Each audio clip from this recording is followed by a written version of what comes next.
Right, and welcome back to the David's Happy Carpet Game of the Week as the Heritage Band just completed the Star Spangled Banner. This is Scott Dunkel alongside Trevor Dunkel as both teams are still getting prepped to come out in Heritage here on senior night as they honored all their seniors just a little while ago. We're going to go back to Trevor here for a couple minutes. We're going to talk a little bit about region and tonight's game as well. Trevor, do you see anything that's just outstanding out there? Yeah, real quick, I was going to mention to make sure to tune in to halftime on Twitter and Facebook. We're going to announce the Trevor's Tornado Trivia question brought to you by John Lake Camp State Farm. You've trusted the Dunkels for your sports coverage. Might as well trust Trevor Dunkel at John Lake Camp State Farm for your insurance needs. From auto to home to life, we got you covered. Ask for John or Trevor at 423-894-5568 or reach out to 2 Hype Sports for more information. One thing I was going to bring up, though, going back to the scoreboard, is we got to keep an eye on Region 1. That's going to be future opponents going into the playoffs. Tonight, Volunteer hosting Greenville. As of right now, Elizabethton and Greenville looking to kind of keep their first and second place positions. I think we need to keep an eye on Volunteer as they travel to Cherokee next week. I think that could really, unless Seymour kind of does the impossible and makes their way back into the playoffs, I think it's going to come down to Volunteer and Cherokee on who we'll see in the playoffs first week. Yeah, that's going to be really interesting as Seymour's got to finish up with Elizabethton. That's going to be a tough game for them. And they have Granger as Cherokee finishes up with Volunteer. Like you said, that's going to be a game. Could determine third or fourth place there. They'll finish with Northview Academy. But the game in Region 1 to circle is Greenville and Elizabethton at the end of the year. So that's a game you definitely want to be paying attention to if you're keeping up with the region stuff, as we are in Region 2. They are in Region 1. And those are the teams to beat. Greenville always up there at the top. Elizabethton has been that way as well for several years. So keep an eye on them. Oh, yeah, definitely. And then also, not trying to look too far ahead, but keep an eye on a local team, Loudon, as they're also battling to hopefully claim the top place position in their region, Region 3. So they could also be a team that we may see in the future. Right now, it's Red Bank at number 1 with Loudon at number 2, and they in the season matching up. So that could come down to who gets the first and second place positions for their region. Yeah, but either way you look at it, Trevor, right now, this is where the fun really begins, is you've got 3 weeks. This is part of that 3-week span that you're going to see how the playoffs shape up and who will or will not be making it. And that last game of the season, that could determine a lot of things right there as well. So, looks like Heritage has won the toss. They have elected to receive as the teams are shaking hands and getting ready to head out head out back to their respective teams as they're going to go running through their signs and everything else, getting prepared to come out here. We still got just over a minute left anyway before the game starts. Referees at midfield getting their stuff together, getting ready to go, as Alcoa definitely looks ready to come out onto the field. Heritage looks like they're already out on the field. Everything going there as Alcoa rushes out on the field now as we're getting Heath back into this game with us again here at Heritage High School in Maryville, Tennessee. A beautiful night, probably down to about 73 degrees now, still partly cloudy, but a great night for football, Heath. Absolutely, Scott. I was speaking a minute ago with Coulter about this, but this Alcoa versus Heritage game, this is the 33rd meeting all time between the Tornadoes and the Mountaineers, with their first meeting in 1977 when Heritage first opened. From 1977 to 2004, the rivalry would be played every year, with the Tornadoes leading the series 20-8. It would be 9 seasons before these two teams would meet again between the 2013-2016 seasons. It has taken another 9 seasons and realignment of classifications for these two teams to battle once more. As I was telling Coulter, Scott, took 9 years, a break between each one, and then another 9 years for us to kick back off this series. I hope we don't have to wait another 9. I hope we see this rivalry for many years to come. Very true, Heath. One good thing, though, since we've got the realignment, we'll be with this for a few years anyway. Yeah, we're going to see, you get to see these teams at least for a few years, hopefully for many more. But right now, the Alcoa Tornadoes getting ready to boot the ball away as the Mountaineers back to receive. It'll be Kyron Tyson doing the kicking duties for Alcoa. Kyron Tyson, the kick. Yeah, looks like Ethan Bryant back for Heritage alongside Dylan Burgess. Dylan Burgess, good number, Scott, number 14 for the Mountaineers. Yeah, I remember seeing that a few times. So Kyron Tyson taking his steps back, getting things ready to rock and roll. We'll see what this Heritage Mountaineer offense can do. And Tyson still one of the top kickers in the area for getting the ball on a touchback, getting it back into the end zone on kickoffs. Booting it away, going back is Brian. That one will end up in the end zone for a touchback. And he continues. Continues his streak. As I mentioned, this Heritage offense, they average 27 points a game, but Scott, they allow 28. Got a flag on the play, Heath. Not sure just what it is just yet.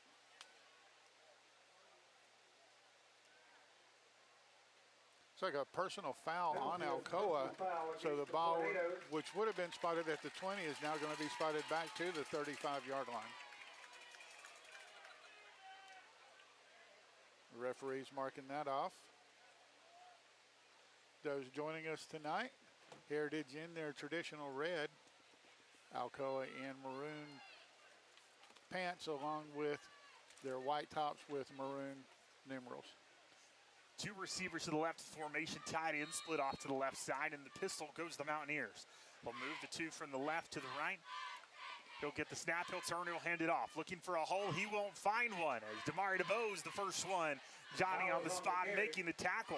It'll be a loss of 1. Damari DeBose. Yeah, he came out of that backfield, and DeBose was right there in the corner waiting on him. So it's now 2nd and 11 for Heritage. We'll turn and get the play call from the sidelines.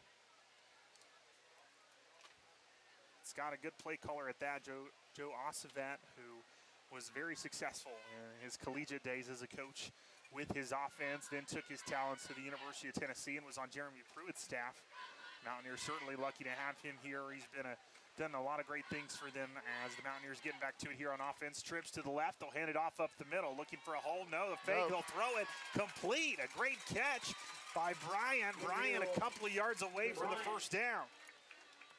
A good play, good fake, as everyone, I think, was looking up the middle for the tackle, and then you saw the ball cross right in front of you. Yeah, certainly had me fooled. It's now going to be 3rd and 2 for Heritage. 10:52 to go here in the first quarter. First drive on offense for the Mountaineers. Makes their substitutions, and here they go. Two receivers on the right side, tight end split off to the right. As a reminder for Alcoa, they've been pretty good this year. Only a couple of hiccups of rushing the line. So make sure that they don't go after that again. Bowers in the backfield with McNeil. McNeil, the quarterback, turns. He'll hand it off up the middle to Bowers. Bowers is going to get met right at the line of scrimmage, and he will not get anything else. It's now going to be 4th and 2 in decision time near midfield. Yeah, that looks like a play that Alcoa knew was coming, that on 3rd down play they're going to try to go up the middle. Heritage had success on the pass earlier, but it looks like this time they may go for it. I would be really surprised if they did, though. If I was the Tornadoes, I'd be looking for Heritage to try to get you to jump here in this situation. Coach Nix hopefully yelling at his players, hey, don't jump.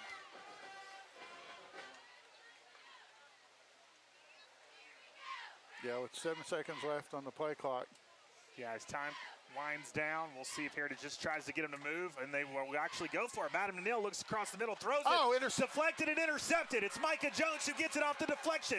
Jones to the 20, 15, gets around a defender, in the end zone, touchdown, Tornadoes. We have a flag on the play, though, Heath. Yeah, and I think what they're going to get, Scott, is either pass interference or holding on the defensive back. I wondered if they would call it. I'm glad you saw that, as it looked like he kind of had an arm around him as he was turning him and deflecting that ball over to Jones. The ref saw it, and unfortunately for Micah, this one going back. Yeah, very unfortunate for Micah for that. That was a great run back, but yeah. Number 11 for Alcoa, Mason Laster. Like as you said, it looked like he had him by the arm, was turning him as he was trying to swat the ball as well, but that gives the Mountaineers a first down and also puts them into Alcoa territory. Yeah, it kind of reminded me of a play I saw last night on Thursday Night Football against the Steelers and the Bengals. Don't want to relive bad memories for Trevor, the Steelers fan, but Jalen Ramsey was kind of covering Jamar Chase like a blanket and got called for a penalty. You see it right there. Great coverage all over him, but just had a little too much of him and got the call. So works out for the Mountaineers. Their offensive drive stays alive, and that moves them across the field. They're now 42 yards away from the end zone. 9:24 left to go in the first quarter. They'll hand it off to Bowers. Bowers fighting for everything he can. We'll see if they give him a yard or so. It's going to bring up second down. Looks like about half a yard's all they're going to really give him, and that's being generous, as he was really fighting to get forward on that play. Yeah, Scott Thomas Bowers, the leading rusher for the Mountaineers this season. 85 carries for 503 yards, averaging around 5 yards per carry, 11 touchdowns for the season.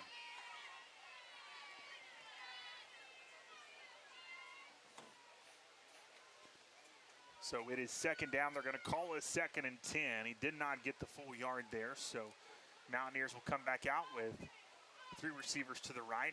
Bowers in the backfield. They'll turn, they'll hand it off to him again up the middle. This time he will get some positive yardage, but it looks like he only got maybe 1 on the play. Yeah, Alcoa's rushing defense is really good this year. But I could also say their passing is too. They're a really good team all the way around defensively. But when you give gifts to the other team, that helps keep drives alive. Well, and one of the things you saw them do earlier in this drive, guys, they did a really good job with just kind of throwing the Tornadoes off with selling the run and then throwing that ball across the middle to Bryant. We'll see if they try to go back to that here on 3rd and long. Well, they have the 3 receivers again, this time on the right side. Last time it was on the left. Watch for number 4. Is either him or 14 that got that catch last time? It was 4, but also Tegan Ruling, the other receiver, comes out to the left. So single receiver to the left, trips to the right. They'll turn, try to throw a screen. That one will fall incomplete near the Mountaineers sidelines. It's going to be 4th and 9. And Scott, now on this side of the field, what do? Do you try to pin the Tornadoes deep? You would think so, but I'm not sure who their punter is. So I'm not sure if he they're can like angle it and Alcoa. kind of get it out of bounds, but looks like they may be considering going for it here. They better hurry as the clock continues to run. 15 seconds on the play clock as trips to the right, tight end on the left side of the formation. They'll turn, look over, and get the call from the sidelines. They'll make the adjustment. Now in the shotgun, running back to the right side of McNeil. McNeil gets the snap fix. The handoff turns. They throw a screen to the outside. As soon as he catches it, blown up by Mason Laster. Yeah, Laster not going to get full this time and not going to be that close to him. Give him enough room to catch the ball, but after that, close quickly. Good open field tackle. Laster, a 5'11", 165-pound junior, a great addition to this defense. Came over from Bearden High School, and he read that play from Jump Street and got the tackle, and it's now 1st and 10 for Alcoa. Ball at the 45.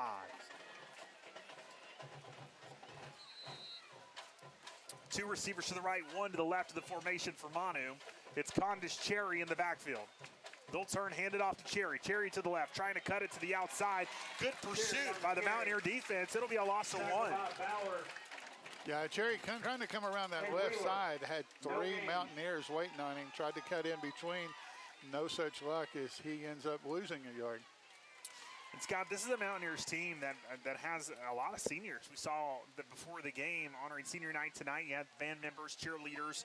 You had the football team out there as well. But they spread from end zone to end zone. And a lot of key contributors that have been putting in a lot of time over the last few years for this Heritage defense. It is 2nd and 11 for the Tornadoes. Pistol formation, Cherry in the backfield behind Manu. Manu turns, throws it to the outside, and a screen set up for Jacoby Cooper. Cooper breaks the first tackle, jukes another one. To the 40 he goes, and now escorted out of bounds at the 39, but not before he picks up a miracle top shot first down for Alcoa. Jacoby Cooper. Cooper, Mr. Electric Heath, as you get the ball to him, he's usually going to make something happen. And that time, looks like he might have got stopped and got out of there.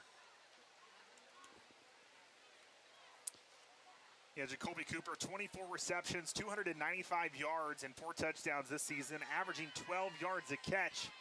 Keeps that average going without big one there. It's a handoff to Cherry. Cherry a little bit more breathing room this time, and look at him go, continuing to make moves. He cut to the outside, cut back into the teeth of the defense, and picked up another top shot first down.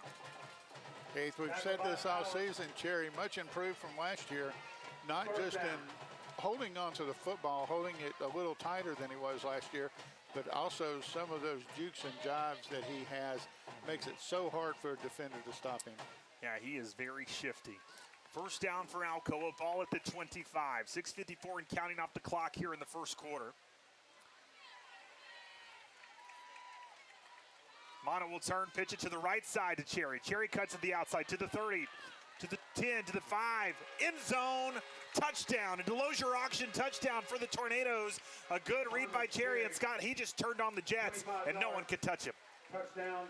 That he did, Heath, and I was just thinking of this earlier as we were watching him there, and then he does that. He's like a fox. So I'm going to start calling him Fox here. But but just how it looks like the Hound Dogs just about have him, and he finds a way to get away from him, and he's gone. A fantastic run by Condis Cherry, and now Tyson awaits the extra point.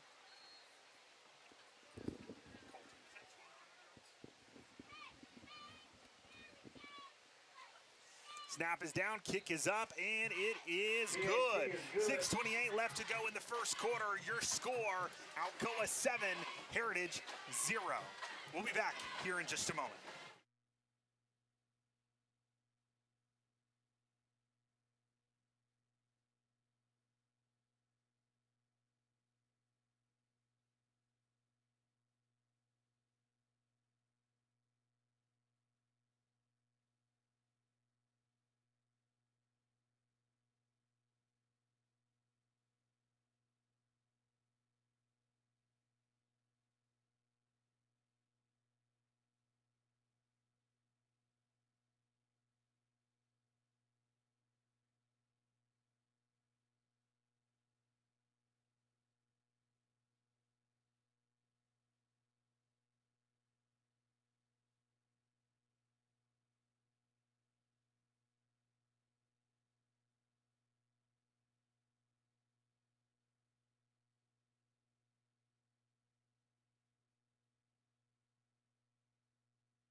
Back in to the Davids Abbey Carpet Game of the Week as booting away the Cadunza kickoff was Kyron Tyson as that one goes in for a touchback.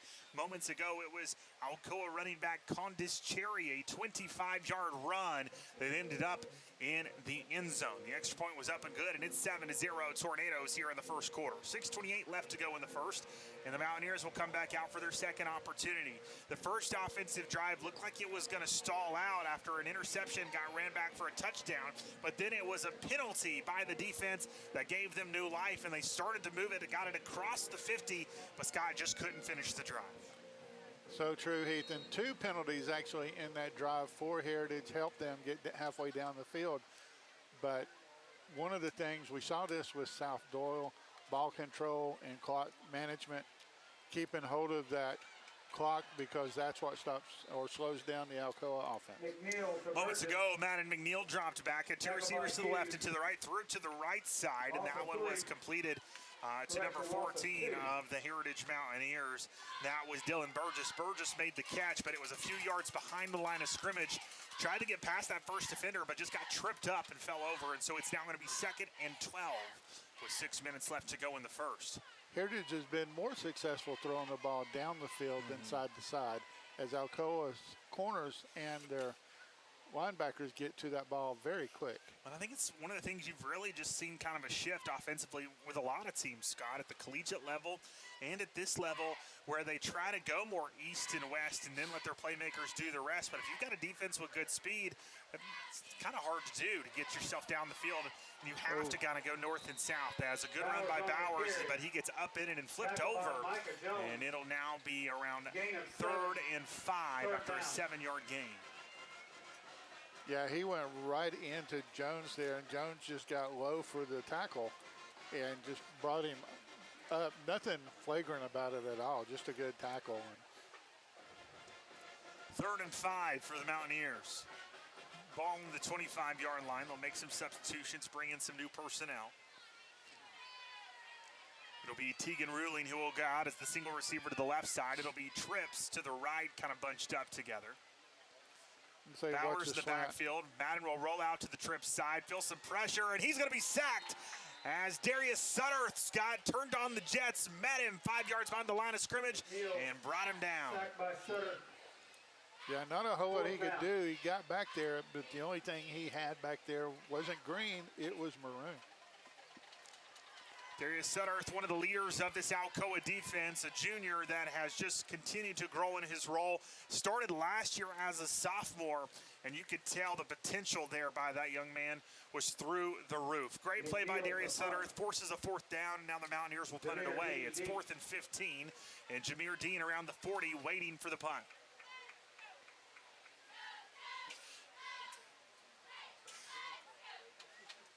Dropping the punt, picking it back up, and he'll get the kickoff. Dean will see it short, call things out to his punt return team. They'll move out of the way, and that one will be down to at the 41.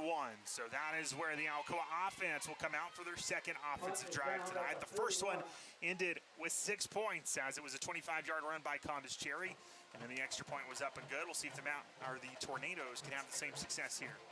Well, as a punter, you drop that football, and your internal clock starts ticking extremely fast because you know they're coming after you, and he tried to just hurry that one, ends up getting a very short kick. Yeah, well, kudos to him though, Scott, to be able to stay composed enough to get it back up, handle the ball correctly, and get that kick off. They'll send a man in motion. They'll turn fake the jet sweep, hand it off up the middle to Damari DeBose. Damari DeBose meets the hosts of Mountaineers quickly after a gain of 2. It's now going to be 2nd and 8. And Alcoa continues, as they've done all year, to rotate the running backs in different series. Got a hearty scoreboard update courtesy of Trevor Dunkel. Science Hill scores first and leads Maryville 7-0.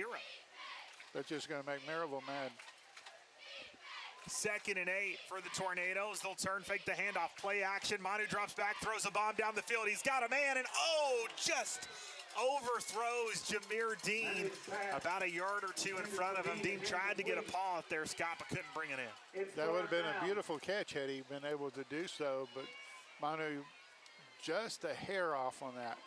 Probably a tad bit more air under the ball. Yeah, could have put a little bit more touch on it. Dean would have been walking into the end zone, Scott, because he had some separation between him and the defensive back. So it is now 3rd and 8 for Alcoa. Trips bunch formation. Damari DeBose will get it. He'll try to cut it to the outside. Now cut it back in. Look for a hole. He'll find it for a few. He's not going to pick up the first, though. It's going to be 4th and 2. Alcoa's going for it. I think you should. It's the ball at the 33. I wonder if it's just outside of Tyson's range, so I would go for it here. I know Tyson's kicked pretty well this year, but again, 4th and 2, you're in moderate territory for Heritage if driving the ball back, even if you were to turn the ball over. So that's exactly what the Tornadoes will do. We'll go for it here. They have Jalen Pinson split off to the left side of the formation. They have got, looks like Micah Jones in the backfield. It'll be Micah Jones getting the carry, and Micah Jones, there goes the bruiser, and there goes a Maryville top shot first down for the Tornadoes as he'll be taken down at the 28. Yeah, a little harder person to hit. Well, and Scott, he was the lead back for the Tornadoes last year, but they have gone to Condis Cherry more this season. But Micah Jones still makes it count when his number is called. 33 carries, 190 yards coming into this game. He averages 5.8 yards per touch. It's 1st and 10. They'll keep Jones in the backfield with Manu. You've got Cooper and Abuhanya out to the left. Jameer Dean by himself to the right side. Jalen Pinson also split off right behind the line on the left side as well. Mono will turn. He'll roll to the strong side. Look, he's got a man. It's Jacoby Cooper. Caught. Cooper fighting with the defensive back as he gets taken out of bounds. Cooper. Yeah, Red Hall in the tackle for Heritage just not letting Cooper go anywhere. Yeah, good physicality by the defensive back, not letting Cooper get out of his clutches. It'll be a 40-yard catch for Jacoby. It's now 2nd and 6. Minute 47 on the clock here in the first quarter. Jones stays in the backfield with Manu. It'll be Jones who will get the carry. There goes Micah Jones. Jones bulldozing through defenders, gets inside the 10 before he's taken down. A Marable top shot first down. And the Tornadoes find themselves in the Clean Roofs Tornado Maroon Zone.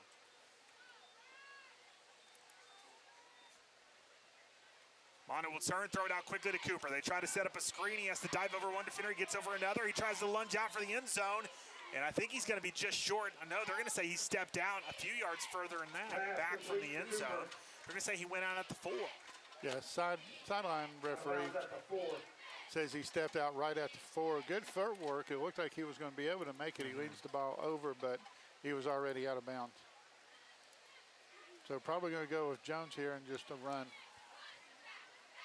Trips bunch on the right. They'll turn, they'll hand it off. There goes Micah, and there goes 6 points. A Delosier auction touchdown for the Tornadoes. A 4-yard run by Micah Jones, and the Tornadoes on the board again. 2 rushing touchdowns so far for Alcoa, as they now lead 13-0 and await the extra point. Yeah, Jones owes the offensive line a really nice supper tonight as they put a wall up. He had nothing but blue in front of him. Yeah, again, Scott, it's too bad we can't get about 5 plaques to give out on a game like tonight, as the offensive line all earns it and deserves it.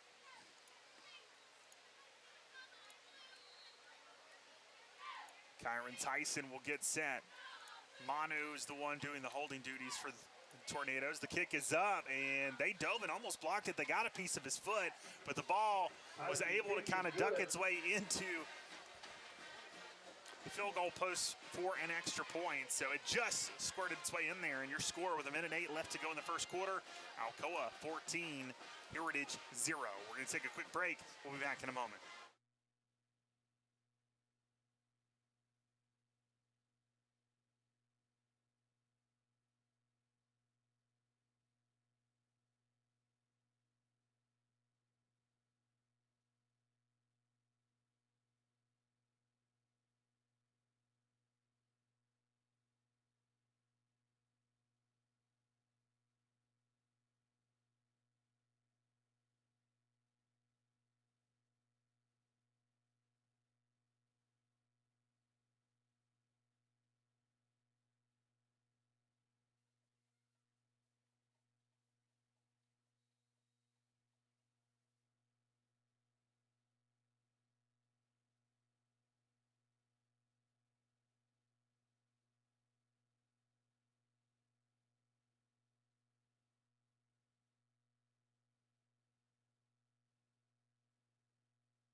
Back in, the Cadenza kickoff was a moment ago. Another touchback for the Tornadoes. Now the Mountaineers will come back out here on offense. Ball at the 20-yard line, down 2 scores as Heritage with 1:08 left to go here in the first quarter. 14-0 your score.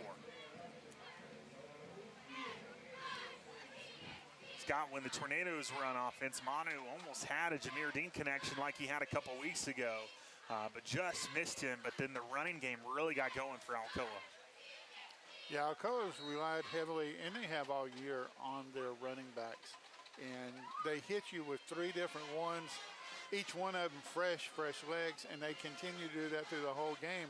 Makes it really hard for the defense when you've got running backs that have been rested and come out and really just have all the energy they need. Empty backfield for the Mountaineers, but now they'll reset and change the look. Running back will come into the backfield behind McNeil. They'll turn, they'll hand it off to him. Nothing doing. It was number 22, Bubba Patterson, on the carry. Patterson was met a few yards behind the line of scrimmage. It's now going to be 2nd and 12. It looked like Cade Stennett, the last one up on the pile there, because he gets in on the running back as this quarter is slowly getting towards the end. It looks like another play at least. I'd almost like to see Heritage stay in that empty backfield and try to flood the secondary and see if they can get something open. Madden's got the arm to be able to move it down the field. He's got to have time, though. Agreed, but he can find some quick hitters. He'll turn, throw it right there. There's one to Brian. Brian makes a move, and Bryant's going to be close, I think a yard away from the first down marker. It's now going to be 3rd and 1. As that clock ticks, we'll see if the Mountaineers will just let this one roll to the end of the first. Yeah, bad angle by the defender, though, trying to get to him, and then ends up getting blocked out from being able to get back into the play. Alcoa, again, their defensive backs, very quick to the ball. And that's exactly what the Mountaineers will do. They'll let the clock roll. That will be the end of the first quarter. So after one, it is Alcoa 14, Heritage 0. And when we come back for the second quarter action, it'll be the Mountaineers with the ball. It'll be 3rd and 1. You're listening to the David's Abbey Carpet Game of the Week on 94.3 Jack FM. We'll be back here soon.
Welcome back into the call here on 94.3 Jack FM. It's the David's Abbey Carpet Game of the Week, and it's the Mountaineers on 3rd and 1 who try to hand it off and see if they can pick up the yard they need for a critical first down. Instead, they move in reverse, and it's now going to be 4th and about 3 for Heritage. It's got, I think now, I would imagine the Mountaineers will look to punt the ball away. You would think so, Heath, but Heritage, or not Heritage, actually Heritage, trying to hand off to Patterson. Patterson met quickly in the backfield by a host of tornadoes as he got nowhere, lost 2 yards. Well, they're showing that they're going to go for it. I still wonder if they're going to try to get someone to jump and maybe see if McNeil will pooch kick it away. Yeah, they're going to back him up, and that's exactly what they'll do. So Matt and McNeil will give the old quarterback pooch kick, and it'll take a Mountaineer roll. How about that? Oh! And Scott, that's a special teams, maybe almost blunder that you may want to have a conversation with that back. He was running down the field. That ball was rolling in your favor down the field. He tried to pick it up before the ball stopped rolling. He luckily missed it, and it was able to go a couple more yards for Heritage. But if you got to give that guy over to the sidelines. No, I'm talking about for Heritage. You got to bring him over and say, hey, leave that ball alone. That one was rolling the right direction. Well, also you want to talk to Dean as he came up to the ball and just at the last second got himself out of the way. If that ball had taken a bounce I think he direction, was just trying to throw the Mountaineers off, but you still don't go. You be very careful getting around. You wonder too, because that was the offense on the field and not the punt team. If maybe the player who almost did that was a player who's not normally on the punt team, so therefore he wasn't even thinking about that. You're gonna let the ball roll, but you got to let it roll. Luckily, he missed it, and it worked out for Heritage. It's now going to be down at the. Looks like the 20. I think they're going to put it at the 4. Or no, they are. That's where they marked it. Unsportsmanlike conduct. Against Alcoa backs them up a little bit.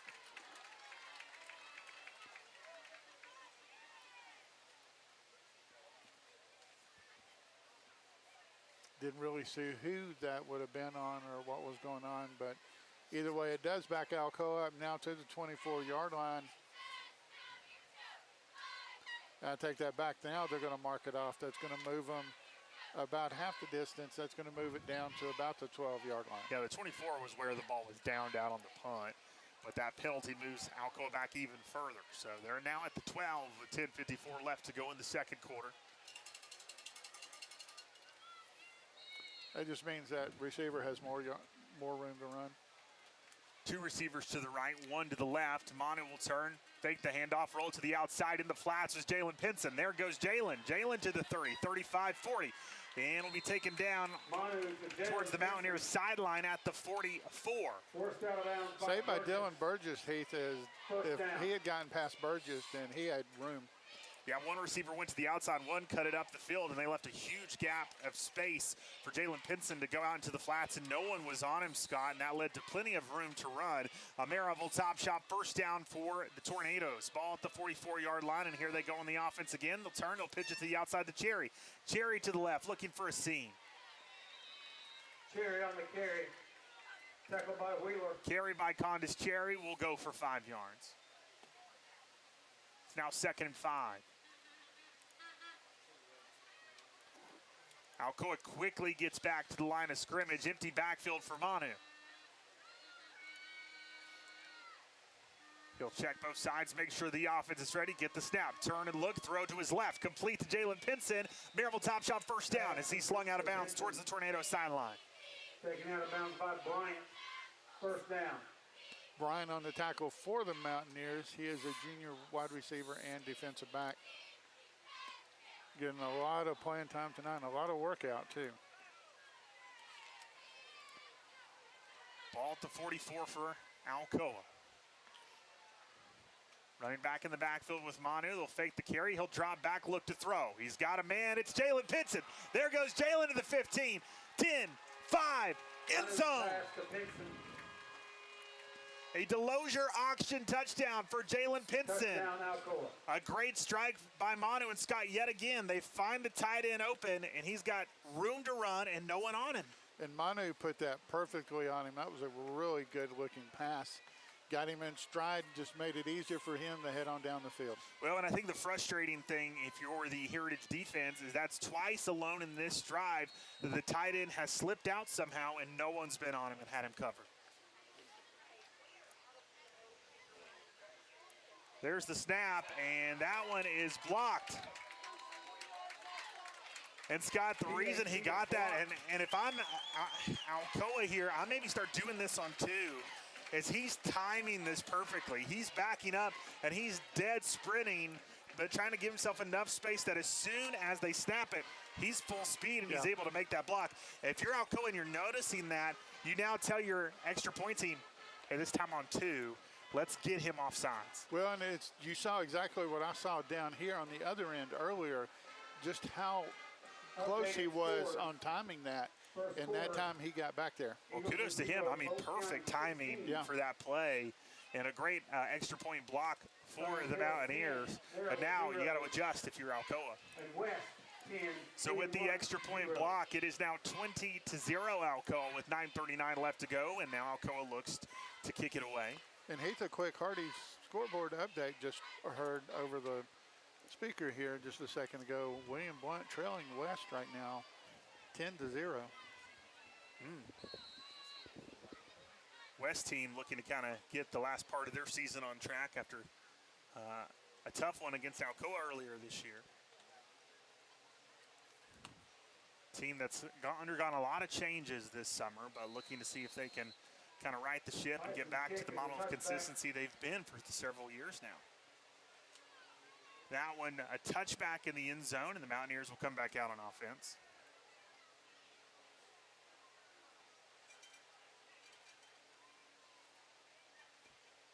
$20-0 your score right now for Alcoa in the lead. Continue to see what they can do, but the Mountaineers looking to see if they can respond. The offense has had a couple of bright spots in it, just haven't been able to consistently put everything together. The one thing I feel like the Turtle Malot's got that screen game really hasn't done much for them. No, and then not at all. Alcoa's really done a good job, which they've done all year, plugging up the holes. They've got a really good rushing defense. And a quick update to go back to that, West now leading William Blount. It says 10-7. So William Blount hanging in there. Tried to find Dylan Burgess across the middle. Man Henry able to break that one up for an incompletion. It's now 2nd and 10. Pass intended for Burgess is incomplete. But the surprising one right now, Heath, last I saw, yes, still in the first quarter showing Science Hill 10, Maryville 0.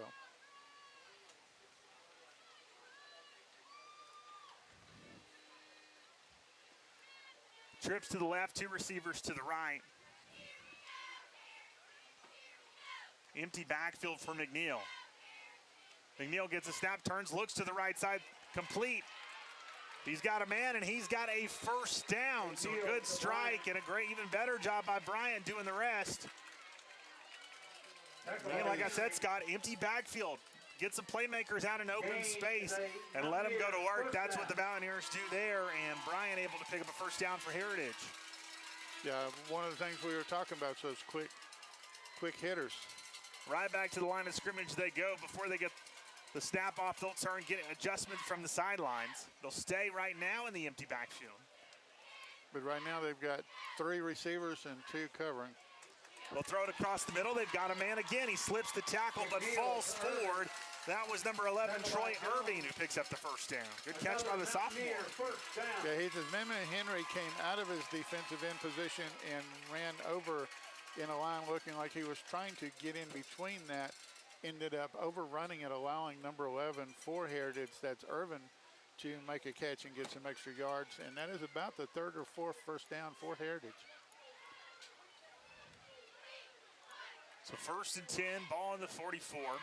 This time they will bring a running back into the backfield. I believe that's Bowers behind McNeil. Trips to the left. They'll change the positioning of the receivers on the trip side. They'll now bring the tight end from right to left of the formation. Clock will continue to roll, and Scott, I think they just didn't like what they saw there, so they're going to take a timeout. That is a Bill Cox Furniture timeout on the field. We'll take one with them. 8:03 to go in the second quarter, 20-0.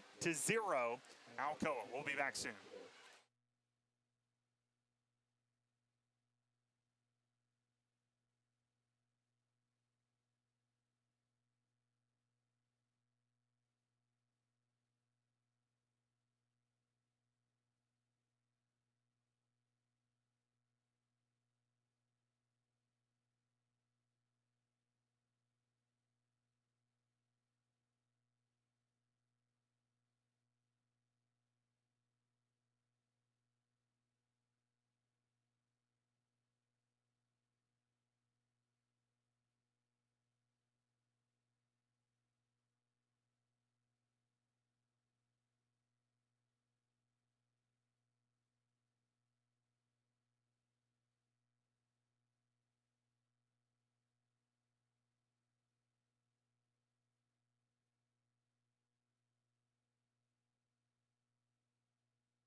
Welcome back in the David's Abbey Carpet Game of the Week.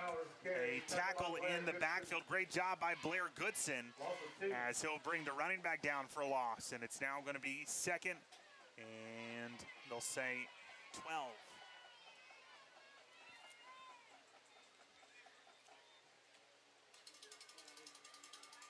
Fans, make sure you stay tuned for Trevor's Tornado Trivia, brought to you by John Laycamp of State Farm. You've trusted the Dunkles for your sports coverage. Now you can trust Trevor Dunkel at John Laycamp State Farm for your insurance needs. From auto to home to life, we've got you covered. Ask for Trevor or John. Can't wait to see what trivia question Trevor's drawn up for us this week. As the Mountaineers right now on offense, they'll get things going again. 2nd and 12. Madden McNeil feels some pressure, and you can put him in a bag. He's sacked. Kenny Harris is the one back there bringing him to the turf. And Mountaineers continue to move in the wrong direction. Good coverage by the Alcoa defensive backs as they made it hard for him to find anyone down the field to throw to, allowing the defensive line to get back there and get to him. Some Hardy scoreboard updates for you. Gibbs leading Fulton 14-0 in the second quarter. Also a little collegiate scoreboard update for you. Louisville leading Miami 14-7 in the first. It's an interesting score. Heritage will drop back, turn it, set up a wide receiver screen. Ethan Bryant has it, but Bryant's going to move backwards as well. As Scott, there's the sophomore linebacker, Man Henry, on the spot in the tackle. And a good open field tackle as he just got him with that big paw of his and just held on until he was able to bring him down. But like I said, Heritage was doing better when throwing the ball down the field and not left and right, side to side. And it's allowing Alcoa's defenders to get to him too quick. So it looks like this time it won't be any question. Instead of an offensive play that turns into a quarterback pooch kick, this one is going to be the punt team.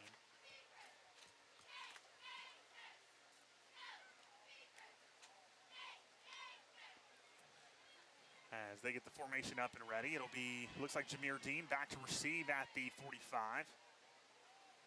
Good high kick from McNeil. Dean with a risky job there trying to come up and make that catch that was falling in front of him. Luckily able to bring it in. Well, good concentration as he had Cedric right there coming up on him as well, trying to make sure that Cedric didn't get blocked into him. It'll put the ball at the 43. The Tornadoes will come back out on offense. 5:31 to go in the second quarter. 20-0. Alcoa in the lead. They have two receivers out to the left. That's Abuhanya and Cooper. Jameer Dean on the right side of the formation. Jalen Pinson, the tight end on the left. Mono will turn, fake the handoff. He'll look down the field. He'll look to air it out. He's got him again. Will he have it? He will. There's Jameer Dean, and there's a Delosier Auction touchdown.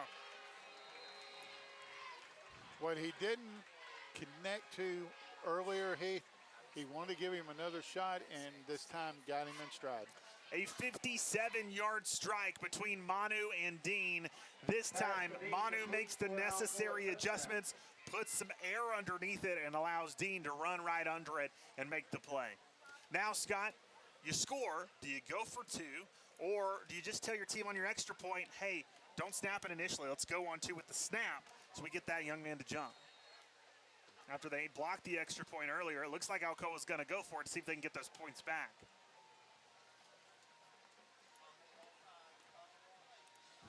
It'll be Micah Jones in the backfield with Manu. They've also got Big Ton in the game. They've got two receivers out to the left. Jalen Pinson back there as well. They'll turn, they'll hand it off. There goes Micah Jones. Good tackle by the Mountaineers, and they'll have him fall short. So he will not get the two-point conversion after a good attempt. It was the Mountaineers who stood tall there on special teams, and it is now 26-0. Alcoa with 5:15 left to go in the second quarter. We'll take a quick break. We'll be back here in a moment on the David Zabby Carpet Game of the Week.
Kick is into the end zone for a touchback. We welcome you back into the David Zabby Carpet Game of the Week. 5:15 left to go in the second quarter. 26-0. Alcoa, how did we get to only 26 points? Well, we'll tell you. Alcoa, after their last touchdown, had an extra point blocked. Then this time, when they just scored moments ago, tried to go for two to get those points back, and the Mountaineers were able to stop them. So 26-0 your score. The Mountaineers still looking for their first points of the day. Credit to the Alcoa defense standing tall and making some solid plays so far tonight. They have not allowed much for Heritage, especially running the football, as this is a stout Alcoa defense. Only allowed 100 yards rushing to one team this season. The rest they've kept under 100 yards. And that was one of the alumni games, Heath. Will it happen again? They'll turn, they'll hand the football off. Here's a little bit more space and room to run. Gets to the second level of the defense before he's tackled as Bowers. It's going to be second and around 3. Abahania on the tackle for Alcoa, stopping him about 3 yards short, but he had a good head of steam trying to get up through that line. Alcoa not able to stop him on that play, but they have been for most of the game. So second and 3, ball on the 27. McNeil looking over to the sidelines to get the play call. Got Dylan Burgess, the receiver, out to the left. It looks like Bryant and also Irving on the right side of the formation. Bowers in the backfield behind McNeil. They'll turn, they'll hand it off to Bowers. Bowers now cuts it out to the outside. Good block, he's got some space, and he's got a first down. He'll go towards the Mountaineers sideline, but not before he picks up that first down, and he's taken down at the 37. Yeah, I think he had a good run. I think a little bit of a hold there on the end, though, as the defender tried to break free. But either way, a good run for Heritage. Gets a first down and keeps them moving in the right direction. Well, for the Mountaineers, one of the key players in this game is Thomas Bowers, the leading rusher for the Mountaineers this year. And if you can get Bowers out in space and maybe get him going a little bit, maybe it'll allow for some more things to open up offensively for you.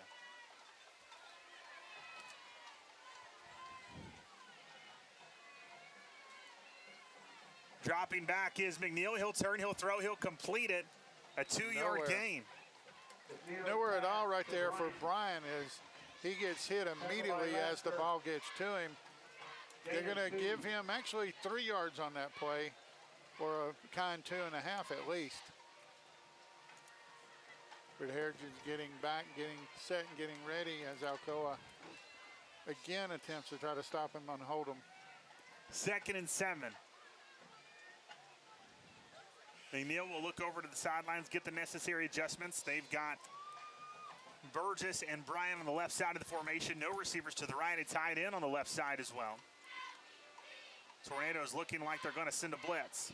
They'll hand the football up the middle, looking for space and won't have it. As Bowers, he'll fall forward, though, to pick up 1. Bowers, a gain of 1. Yeah, Stennett looked like Abahania as well, joining in on the tackle. 3rd down. But as he said, just a gain of about 1, making it 3rd down now and 6 for the Mountaineers. It is 3rd and 6.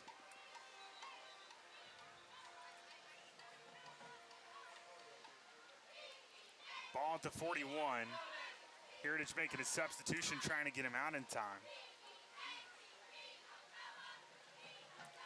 And now bringing someone else in. That's number 34, Riley Isbell, the junior wide receiver coming into the game. It'll be trips to the left, 2 receivers to the right, empty backfield for McNeil. Yeah, Irvin not real happy having to come out of the game. You see it on his face. And they're going to say Alcoa jumped. Penalty of false start against the Mountaineers. Nope, they're actually going to call it on the I was Mountaineers. going to say, I didn't see anybody jump for Alcoa. Well, I couldn't tell on the interior line. I saw some movement. And I thought they were going to call Alcoa on him. Apparently, Heritage moved on the clap instead. You know, that substitution took a little bit too long. I think just kind of threw off the rhythm of the offense. It's now 3rd and 11. Yeah, and Heritage continuing to use a lot of clock in between each play. Well, it kind of reminds me of what we saw, especially early on in that South Doyle game, where South Doyle was just really content to try to keep the ball as long as they could, because as long as they had it, the Alcoa offense didn't. And they just wanted to kind of slow this game down, and that kind of what feels like what we're seeing here as well from Heritage. Dropping back is McNeil. He'll throw it. He's got a man. Does he hold on to it? I believe he will. Great concentration to hold on to that football by Tegan Ruling. Yeah, a really good catch by Ruling. Looks like they're going to give him about 10 yards on the catch. But Or they're going to back that, 10 yards on that little different angle here. But that's going to end up making it about 4th and 1 for the Mountaineers. And it looks like the Mountaineers are going to go for it at the 46, 4th and 1. Tornadoes start to look to bring pressure. Now they'll make some adjustments as Kate Stinnett calls things out to Abu Hania. The defense moves around and gets in place. Looks like they're seeing some things here that they expect for the Mountaineers. They'll turn, they'll throw it out quickly. It's complete, and a low throw, but gets just enough. And a few more after that goes Dylan Burgess on the ground for a first down. The gain is a Mountaineer, first down. It's good movement for Heritage. The thing, though, right now is the way Heritage has been wasting a lot of clock. They're down to about 1:15 left.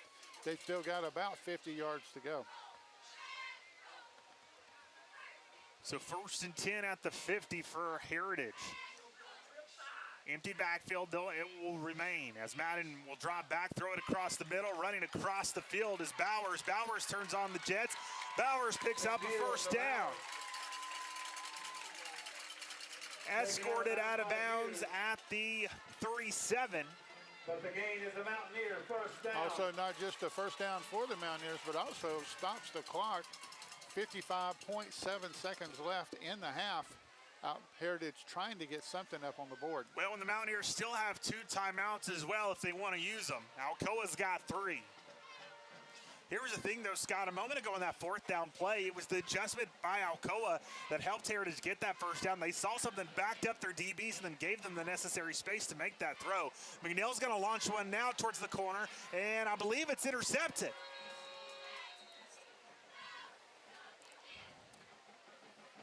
He tried to throw it along the sidelines and complete it to number 14, Dylan Burgess. They're going to give it to Heritage in the West, if I remember this right. If both players have the ball in possession and they go out of bounds, the receiver gets the credit for the catch. Yeah, but it didn't look like that from here, and maybe it was just my view. It looked like Del Hughes had it, and after he went out of bounds, the receiver reached in and tried to rip it away from him. They were both hugging the ball as they went out of bounds. Well, great turn of events for the Mountaineers, as now they're only 10 yards away from Pater. Can Heritage get some points on the board here before the halftime? 47.9 seconds to go in the second quarter. Because he went out of bounds, the clock is stopped. Trips bunch set on the left side. Bowers to the left of McNeil as well. He'll roll out to that strong side look. Here comes the pressure. McNeil now will have to take off. He looks like he's going to run with it. He'll throw it to the back of the end zone. Incomplete, but it's got 2 flags thrown in the backfield. Pass to Burgess, incomplete, flag on the play. I don't know if I didn't see, because we were watching the throw, if it was a holding call or if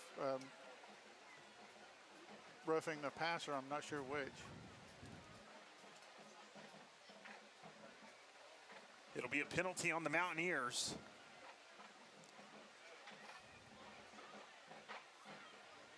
So you definitely want to back them up if you're Alcoa. Penalty against the Mountaineers. We'll see where that'll put them. It looks like it'll place them at the, looked like maybe they were spotting them around the 19, but now it looks like they're getting reset, and we'll see the ref take his steps. So the ref moves from the 10. He'll put the ball down at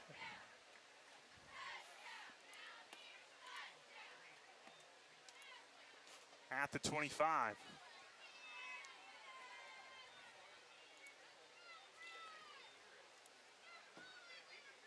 So lucky break for Alcoa, as Heritage has been moving the ball down the field with ease. But now the clock is not Heritage's friend. So it'll be 1st and 25 for Heritage. 37.5 seconds remain in the second quarter.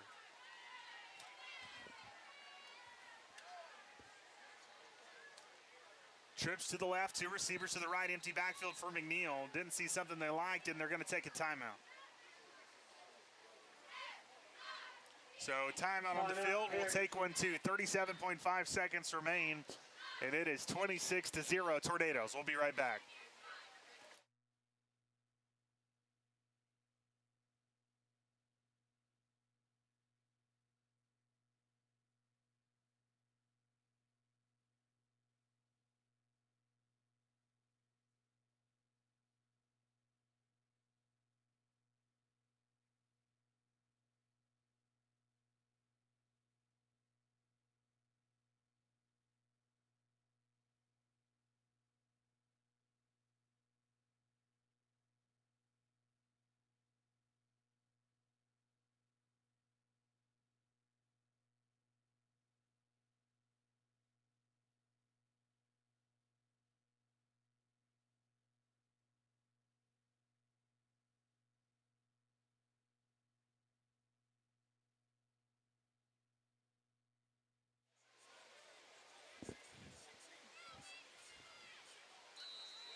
coming back.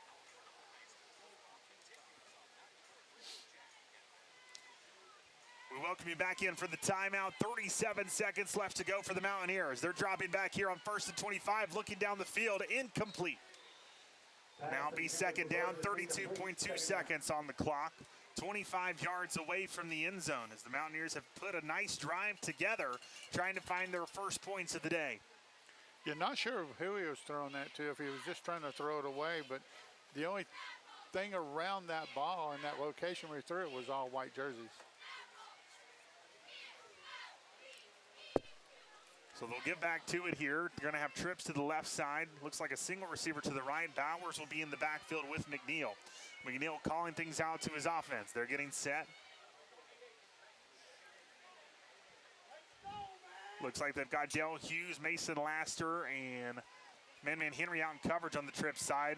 Mountaineers trying to run a trick play, a little bit of a reverse action, and he's maybe going to get maybe a yard. I don't even know if they're going to give him that. And then, Scott, that's going to burn a lot of clock off for the Mountaineers. They're going to have to probably burn that final timeout here, and I think they will. Tackle by Sutter.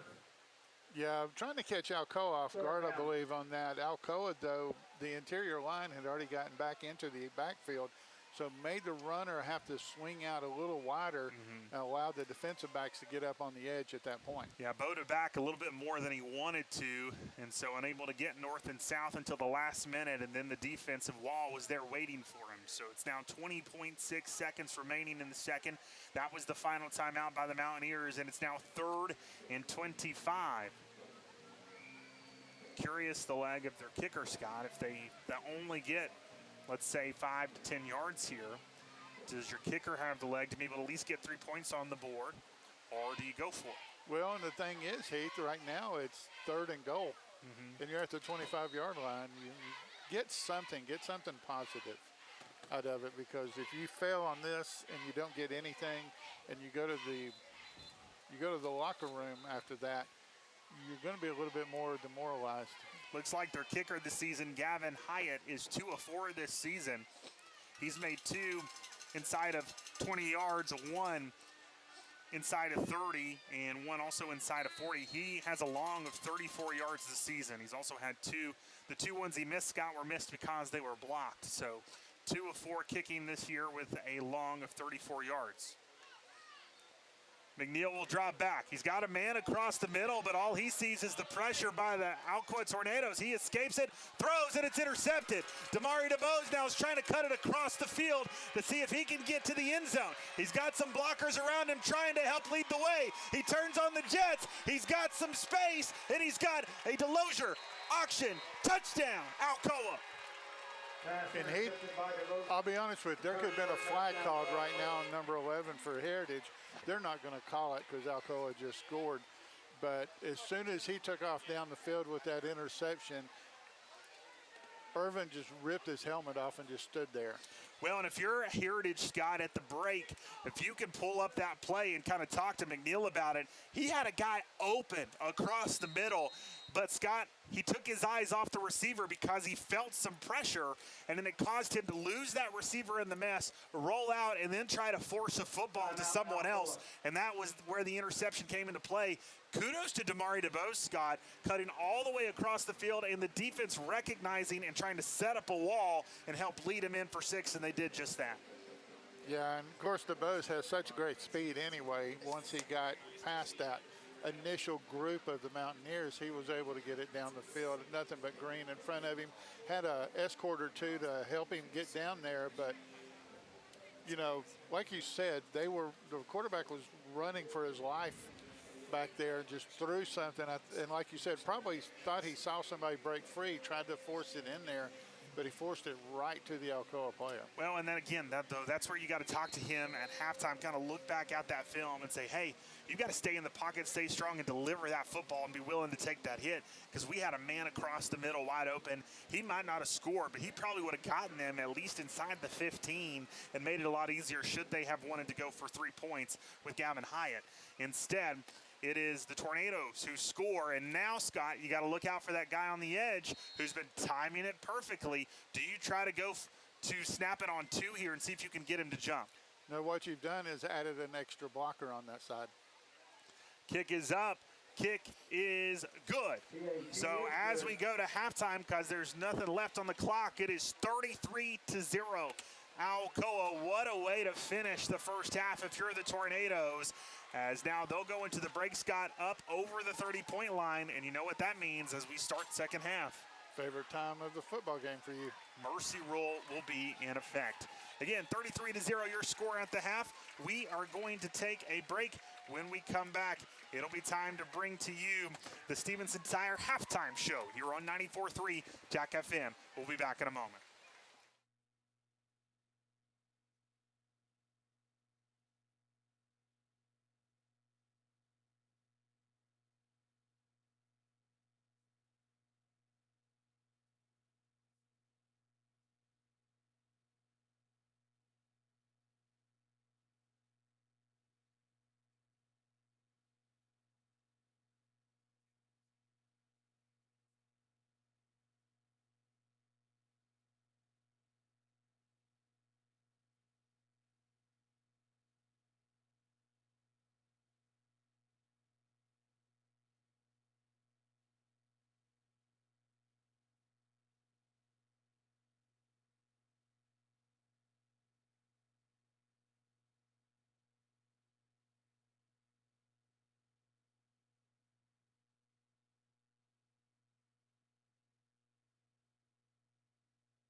Game of the week, it is now time for the Stevenson Tire halftime show.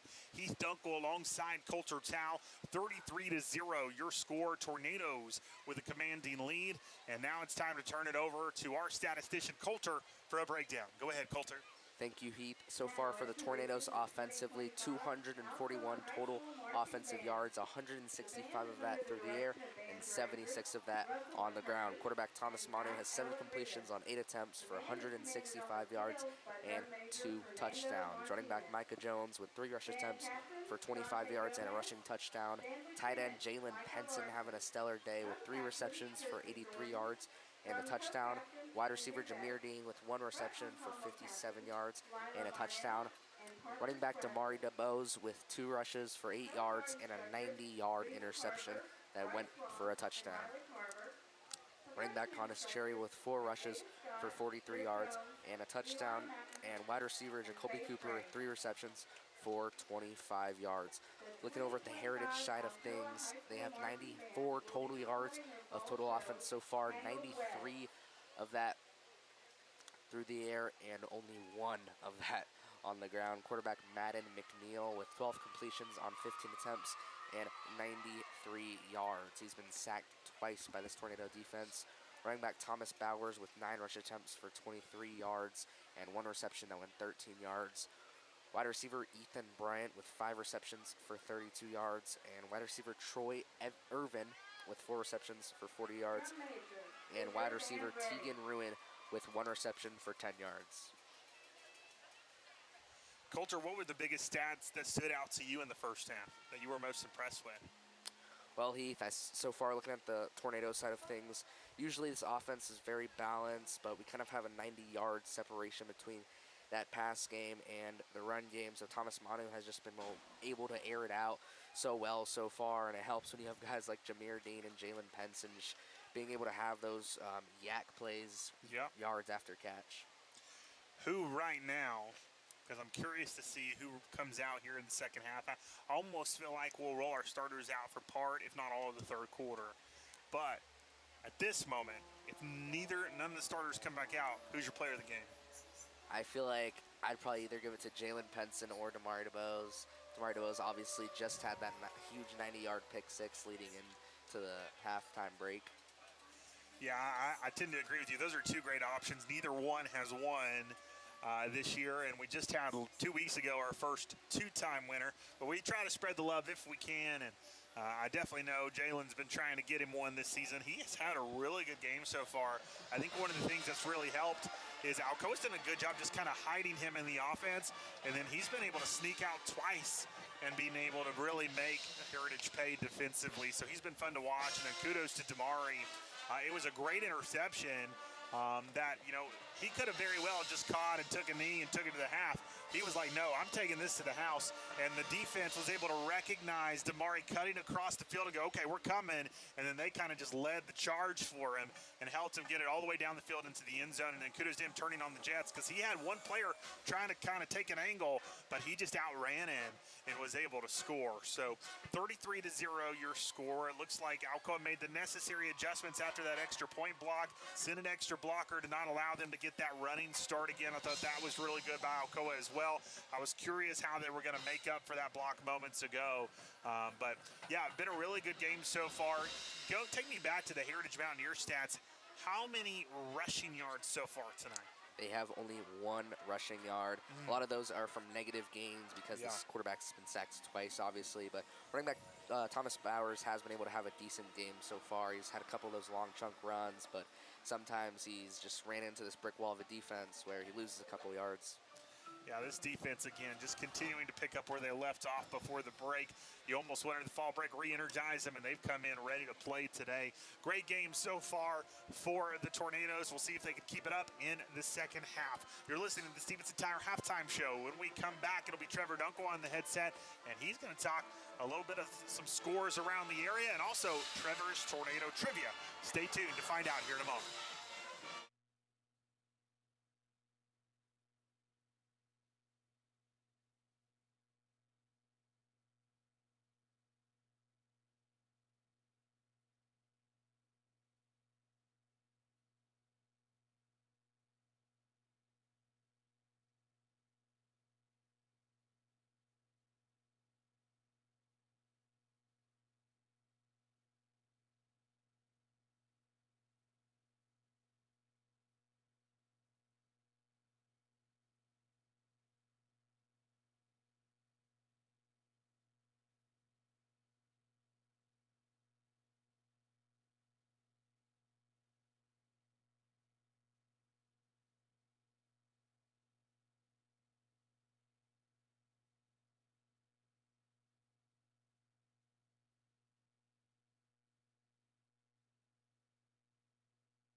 And it's the Stevenson Tire Halftime Show, and it's 33-0. Alcoa in the lead here at the half.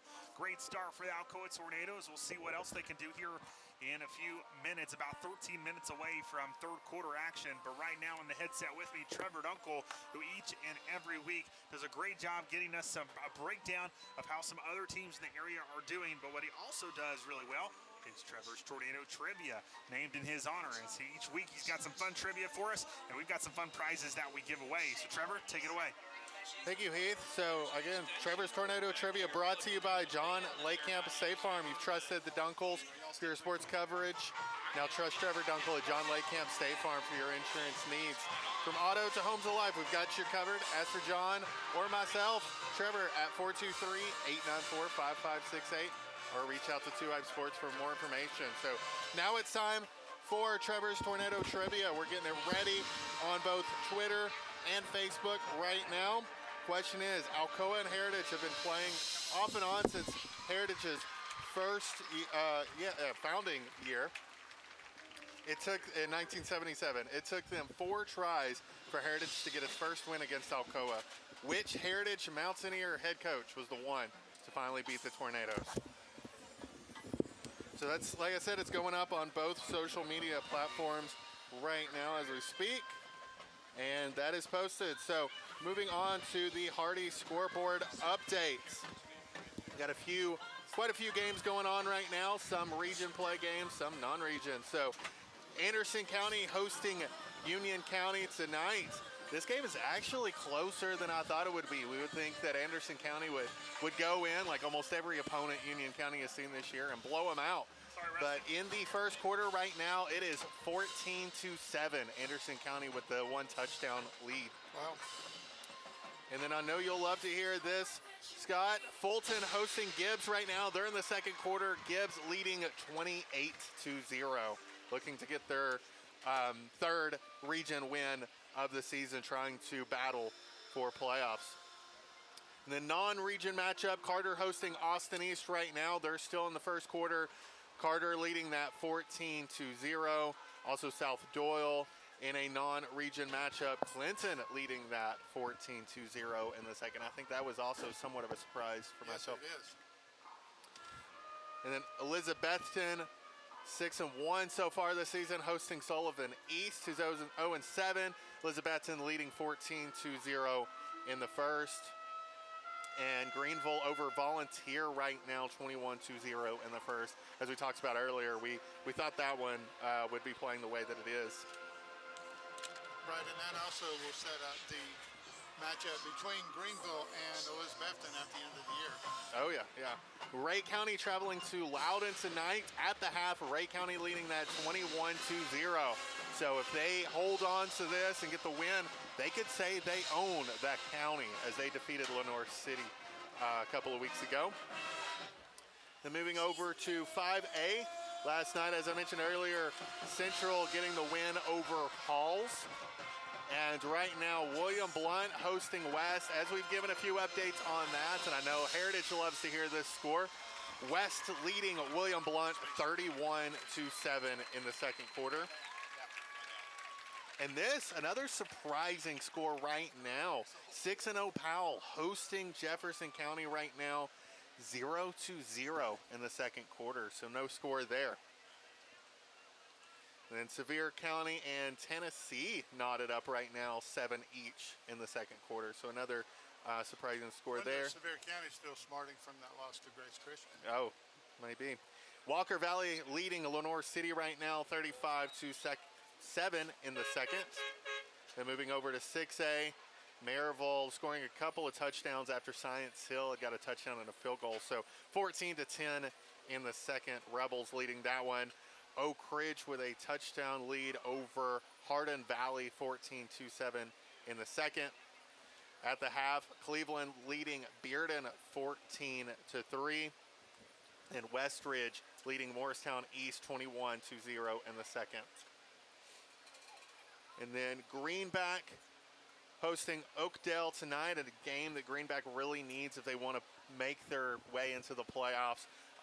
Greenback leading 7-0 in the first.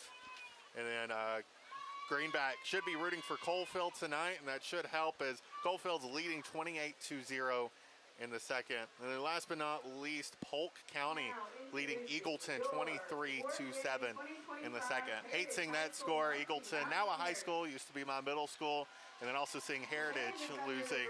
Not fun seeing both of those be losing tonight. Well, sometimes it happens.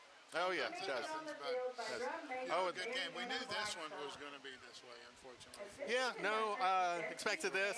Honestly, I expected a little higher score. It was interesting to see Heritage kind of move their way down the field and almost score. Made a few mistakes there at the end, but Alcoa scoring the touchdown off those mistakes as well. Another update, as we gave you guys earlier, Louisville leading number 2 in the country, Miami, 14-7 with about 5 minutes left in the first half. And then Nebraska, 25th in the country, just started their game against Minnesota. So no score there as they're about 30 seconds into that game. So that'll be a fun matchup to keep an eye on as well. And then Blue Jays leading the Mariners 2-1 in the bottom of the 6th. So a couple of professional updates, especially with baseball being in the playoffs. Right. Getting towards the end of the season and getting close to that World Series as the Blue Jays just routed the Mariners earlier. Oh, definitely, definitely. And then Brewers at the Dodgers later tonight. That will be coming on in about 20 minutes. All right, good deal, Trevor. As Alcoa's band just completed their segment. Hang on 1 second for me. And the Heritage Band now coming up. While they're doing that, we're going to take a couple of minutes here for a quick break. And when I come back, I'll have Trevor back with me as you're listening to the Stevens Entire Halftime Show as part of the David's Abbey Carpet Game of the Week. Let's take a break. We'll be back here in just a couple of minutes.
All right, welcome back to the David's Abbey Carpet Game of the Week. You're listening to the Stevenson Tower Halftime Show.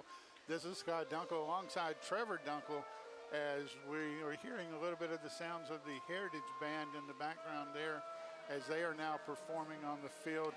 Trevor, you went over some of the scores just a few minutes ago.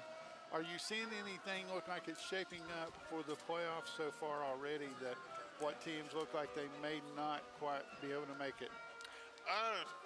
We'll just talk about the playoffs in general, maybe not exactly who may make it, who may not, but I think one of the only games, at least in our region, that you can kind of see who's going to win that is Gibbs. Anderson County playing a little too close to Union County right now to really call that 14-7 right now. But Gibbs leading Fulton, that's going to put them at 3-2 for the season. Anderson County will probably come out with that win on Union County. They should jump Carter, both being 4-1 in the region, but Anderson County has that win over Carter. Again, that would put Gibbs at 3-2. Heritage after this will probably be 2-3, right there with South Doyle, but they have that win over South Doyle. But still, Heritage looking on the outside, looking in. Like if the season were to stop at the end of tonight, it'd probably be Alcoa, Anderson County, Carter, Gibbs. Yeah, I really feel like you're going to need at least 4 wins to be able to get into the playoffs in this particular region. As you were stating there, Heath, Alcoa, Carter, and Anderson County. Well, Anderson County will have their 4th win tonight. Gibbs should have their 3rd if everything hangs on. One that's going to be a really interesting matchup for both teams will be next week as Gibbs and Heritage face off there at Ernest Whitehead Stadium there at the Eagles' home, as Heritage will travel next week. That could make or break the playoff scenario there as well. Alcoa going to Carter should be able to keep that one in pretty good shape. Thank you, Scott, for calling me Heath. Love it. Reminds me of my childhood. As you were saying, one thing to look out for Gibbs, they've got it kind of tough at the end of the season, playing both Heritage and Carter. They get to play both at home, so that will help them. But those 2 games are going to basically make or break the playoffs. If Gibbs wins out, so then you've got Carter and Heritage down there trying to battle at the bottom. But Gibbs really can make or break their season in the next 2 weeks. Yeah, exactly. I'm sorry, I did that because you said that to me earlier, Trevor.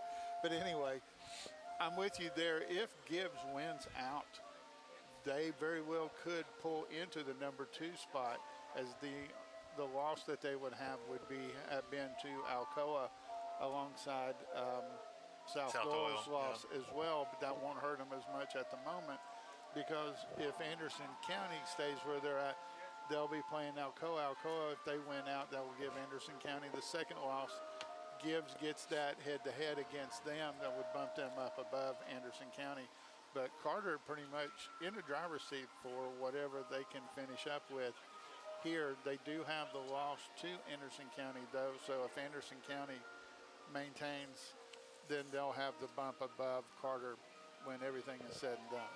Yeah, so no telling how our region is going to shape up. As I mentioned earlier, Region 1, a region we're going to keep an eye on, as that's the region we'll match up first with in the playoffs. That one looks like you can kind of guess who's going to be where to a point. Elizabethton, like you said earlier, Elizabethton and Greenville playing at the end of the season will determine that 1st and 2nd place spots. And then also Volunteer and Cherokee playing next week will most likely shape up who's 3rd and who's 4th, unless Seymour can make get some upsets. Next week they're playing Elizabethton, so unfortunately I don't see that happening. They should get the win against Granger at the end of the season, but at that point it'll be a little bit too late. So my prediction's probably Elizabethton, Greenville. I'm going to say Volunteer gets the win over Cherokee and just shape up that way, but definitely some interesting matchups going into the end of the season. And wanted to talk a little bit about 5A as well. Central getting that win over Halls last night. They were tied in 2nd before going into that game. And now Central 4-1 in the region. Halls 3-2. William Blunt does not look like they'll be getting a win tonight, as West is leading them. So that will actually knock William Blunt down enough to maybe even miss the playoffs. and knock West back into the conversation, as that would put William Blount at 2 and 3. Carnes is at 2 and 3. They're off this week, and then West 2 and 3. And West having that win over William Blount helps them. It puts them and Carnes up above, or kind of tied with William Blount in a way. So, and then you've also got Halls down there with those as well. So looks like Powell and Central will probably take those first 2 spots, and then you've got 4 teams battling for the bottom 2. Right, and that was one of the things Heath and I both had talked to the West staff after the game. We were talking to them up in the press box a little bit and telling them, you know, you guys have started with a rough start, but correct a few things here when it comes to region play, and you guys very well could be back in the mix. Oh, yeah. Starting off with Maryville and Central, Alcoa, and then Halls, when Halls decided they wanted to be really good and beat a few teams. Definitely a very difficult schedule to start off with. They've won the games they're supposed to win, like Campbell County and Clinton. And then we're kind of close to some of those others. They about 8 points away from Central earlier in the season, and only a field goal away from Halls. So very close games in the games that should have been close. So no, doesn't sound like they've made any dumb mistakes in those games, but beating William Blount could be a very good step in the right direction for their season, as they've got Carnes and Powell to end it at the end of the season. I think they could go maybe 1-1 after tonight. Yeah, and looking over at 6A, trying to see what we had over here, as well as Dobbins Bennett having a very good year as well. Maryville, though, Maryville being Maryville, a little slow start against Science Hill. Good thing it's not a region game anyway. But another team, and this is going to be one of those at the end of the year, a much improved Oak Ridge team coming in, could possibly very well come in against Maryville at 9-0. Maryville would come in at 8-1. But you know, that's a game that definitely want to put and circle on there, as 2 really good 6A teams are going to be facing off a little bit here in just a couple of weeks. Oh yeah, Maryville has a very difficult end of schedule with Bradley Central and Oak Ridge. So definitely want to keep an eye on those. Quick update. This is starting to make a little bit more sense on this score. Anderson County has opened it up in the second quarter, 30-7 against Union County. So another game that maybe we can add to a win column a little bit early for Anderson County. Yeah, that was one you were just kind of waiting on. You knew it was going to happen. It's just a matter of when they were going to start getting things to click and getting things moving. And that's something Alcoa needs to pay attention to. If Anderson County starts off slow, make sure you pop off in the first quarter. That makes it difficult for them to make any kind of comeback going into the rest of the game, as that's Alcoa's last game of the season on Halloween.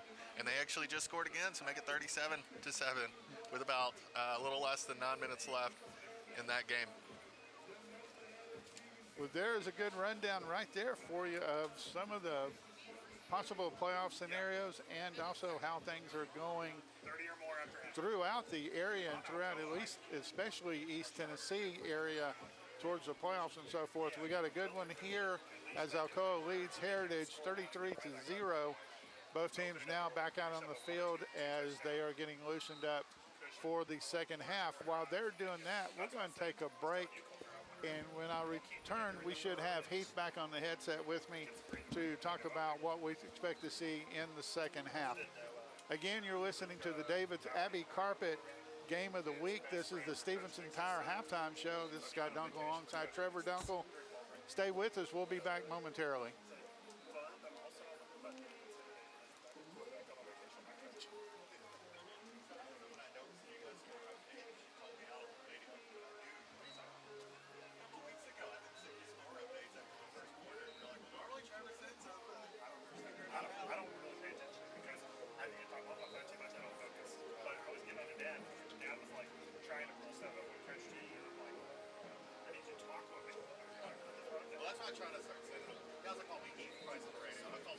Thank you.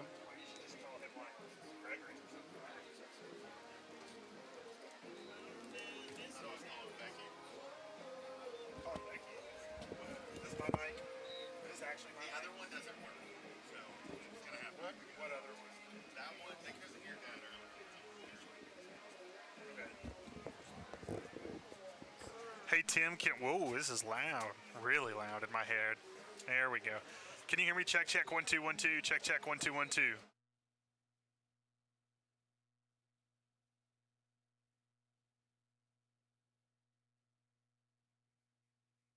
Carpet game of the week. You've been listening to the Stevenson Tire halftime show. That's winding down as we've got about a minute left to go before third quarter action begins. Scott, something to talk to you about right now as we get ready for the second half. If you're Alcoa here, I'm curious, do you keep your starters in a little bit longer, or do you go ahead and move to the backups? You've got your mercy rule, but is it enough? Well, it's what we've talked about all season, Heath, that Alcoa will probably keep them in at least a series or two, possibly to kind of get a little bit better cushion there on the score, if at all possible, and then let their second and third units come in if need be and get some more experience. Yeah, I tend to think the same thing. I wouldn't be surprised if we saw them at least 1 to 2 series here in the third quarter, try to get another score or two on the board. Give yourself enough of a cushion that once your backups come in, should the Mountaineers be able to get it down the field and score, it doesn't stop mercy roll. So now both teams making their way towards the sidelines. But Scott, if you're Heritage, you have to hope maybe find, I know it's not the score you want to see on the scoreboard, but there were some really good things as well to take away from that final drive. Yeah, that final drive, really thought they were going to be able to get down there and do something. Unfortunately, a costly penalty backs them up back to the 25, making it 20, goal to go. It's not something you want to see from the 25-yard line. Again, tried to force the ball and end up throwing the interception, giving away a touchdown. But Heritage received the ball to start the game with. Alcoa will get it now to start the second half. Yeah, one of those things where you got yourself close to the end zone and then you dug a hole with that penalty, and then you just tried to force it to really try to get those points, and instead you gave points away. So see what adjustments the Mountaineers have made. We'll see what adjustments Alcoa has made as well to kind of tighten things up a little bit defensively, not allow a drive like that to happen again. But right now we're going to see what this Alcoa offense can do with it. You've got Jameer Dean back to receive. Also, it looks like, I believe, Condis Cherry, and I believe on the far side, I think that's Damari DeBose waiting for the kickoff. To kick, Dean, Cherry, and DeBose beat. Gavin Hyatt back to kick for the Mountaineers. And he will boot this one away. Looks an onside kick that looks like it's going to work out for Heritage. Did he get it in time? I think he fell on it right before that ball went out of bounds. Alcoa was not prepared. And I actually... Oh, they're going to say it went out of bounds before he fell on it, and it'll be tornado football. So close, but a smart play. And it was a good play by Heritage. Good play call. I thought of that. Oh, really? Will they try to come out an onside kick? Alcoa definitely would not be expecting that. Yeah. And just missed getting that before it went out of bounds. Too bad you don't have replay you can go to if you're Heritage, because that was a close one on the sidelines. I thought he fell on it before it went out. But instead, the referees will say it did not. We do not have instant replay, and it will be tornado football at the 43. Give it time. It'll come. Trips bunch set to the right side. They're now going to move that set over to the left. Manu will pitch that way to the short side of the field, and it's Condis Cherry. Cherry will now cut it all the way back to the other side, make one man miss, make another miss. Look at him go. Electricity by Condis Cherry, picks up the first down. He may be moving backwards, however, as there is a flag on the play. It looks like two, and they came out at different times, so I'm not sure what referee saw what. Well, and here's the thing, it's really hard on that offensive line, Scott, when you're flowing the play one way and then you cut back the other as they're trying to hold off those defenders, and sometimes you're going to get caught with a holding penalty, making them go the wrong direction. So it looks like it is going to be on Alcoa, and it is going to move the Tornadoes in reverse. And it'll be marked off on where it occurred, so it'll bring it back 10 yards, but it'll make it first down in about, looks like they're going to say 7.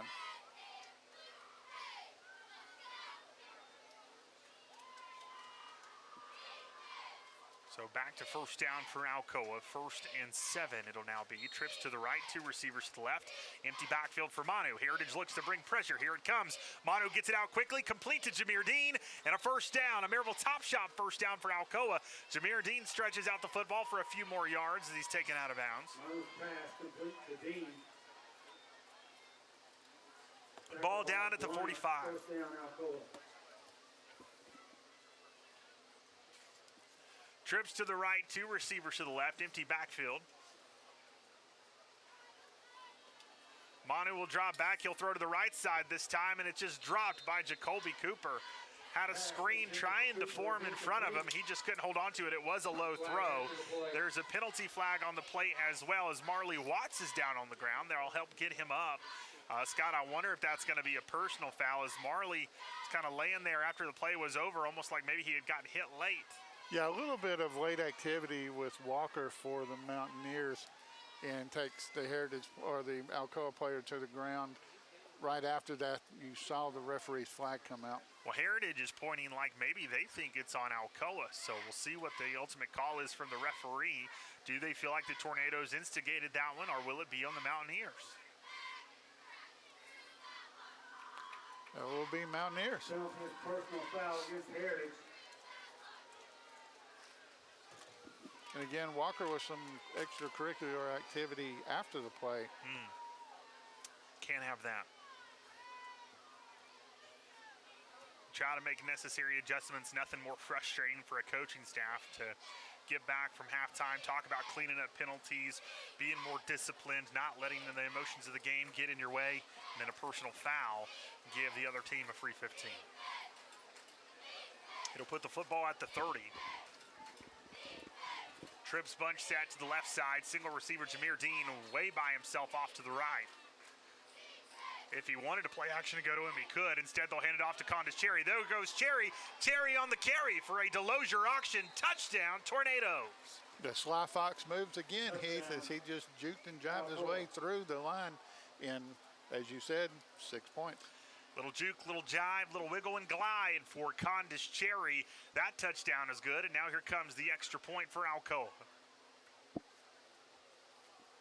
Alcoa had 1 blocked in the first half, thanks to some really good timed up pressure by the special teams for Heritage. Alcoa sent an extra blocker on that side as we right before halftime, and were able to make the necessary corrections to give Kyron Tyson the time he needed to make the extra point. We'll see what adjustment the Mountaineers make here. There's the snap, there's the kick. That one is up. It is good. 8:53 to go in the third quarter, 40-0. Tornadoes. We'll be back here in a moment on the David's Heavy Carpet Game of the Week.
Abbey Carpet Game of the Week.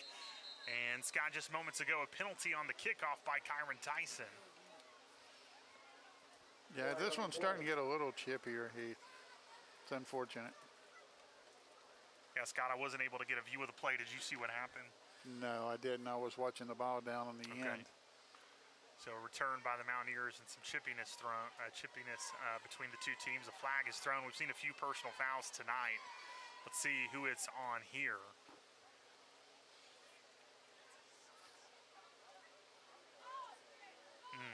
going to be on the Mountaineers. It's going to move them backwards. Both teams, it's going to offset. Personal fouls on both teams. Offsetting. But again, Tyson kicks the ball out of the end zone or into the end zone, which seems to be just a normal habit.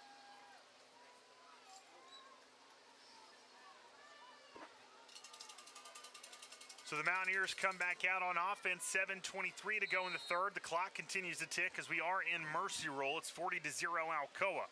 The Mountaineers, the last time they had it on offense right before the end of the second quarter, drove it down the field, almost got it in the end zone, but a penalty and then an untimely interception that didn't go their way ended up going the opposite way for Alcoa. This is a fumble by McNeil. It's picked up by Alcoa. It's man-man Henry, and he'll walk it in for 6.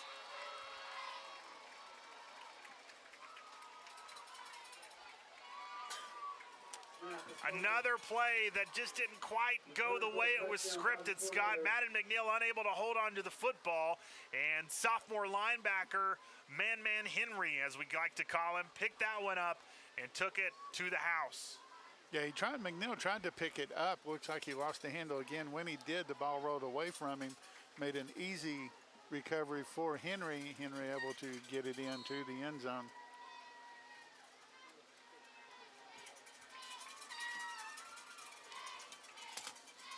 So now here comes the extra point for the Tornadoes.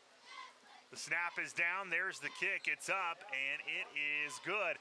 Heritage got a little bit more pressure, and Scott, looks like, again, you saw Kyron Tyson that time after the play on the ground, and he just tried to get away from the situation, trying to make sure there wasn't any other issues between the two teams. But that extra point is up and good. Heritage tried to kind of make another adjustment, trying to still see if they can get some pressure on that side and get a block. But luckily for Alcoa, able to get that one off. With 5:43 left to go in the third, it's now 47-0. Yeah, the two Heritage players came in. When they came up on him, they both stopped or tried to stop. Momentum carried a little bit, but they both held him up, trying to hold on to him, make sure he didn't fall. As you said, Tyson wanting to make sure get away from that situation, so he just kind of did a quick sprint and away.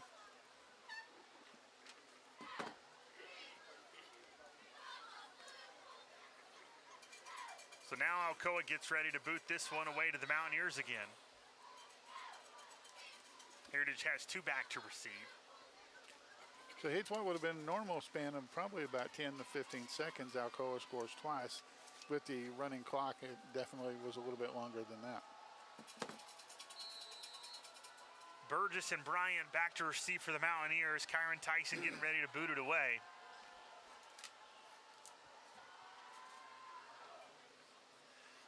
And yeah, Scott, as that one gets booted into the end zone, what they don't tell you when you later look at the score sheet and the timing sheet of touchdowns is it looks like it was a 2 to 3 minute difference, but that they don't put in the little asterisk to the side is mercy rule in effect. Yeah, a little deceiving right there. Hey, but how about the young sophomore with a good play, a little scoop and score? He's one, Scott, I've been saying, Man-Man Henry, in my opinion, has all of the ability and talent, if he keeps putting in the work and keeps growing, to be the next Eli Owens of Alcoa. Very well could be, yes. I think he's a really talented young man, and he's got the size, he's got the athletic ability. If he can keep it up, I think he's going to be another guy. If you're Michigan, you might want to keep your eye on. We're under 4 minutes to go here in the third. It's 47-0. Heritage back with the football. Will make a shift on their lines. From the up back and the tight end for the left to the right of the formation. Now hand the football off and run it. It'll be a loss of 1. It's 2nd and 11. Bowers carries, tackled by Goodson. Thomas Bowers on the carry. Yeah, Goodson for Alcoa on the tackle, getting back there quickly, dropping him down for a loss of 1.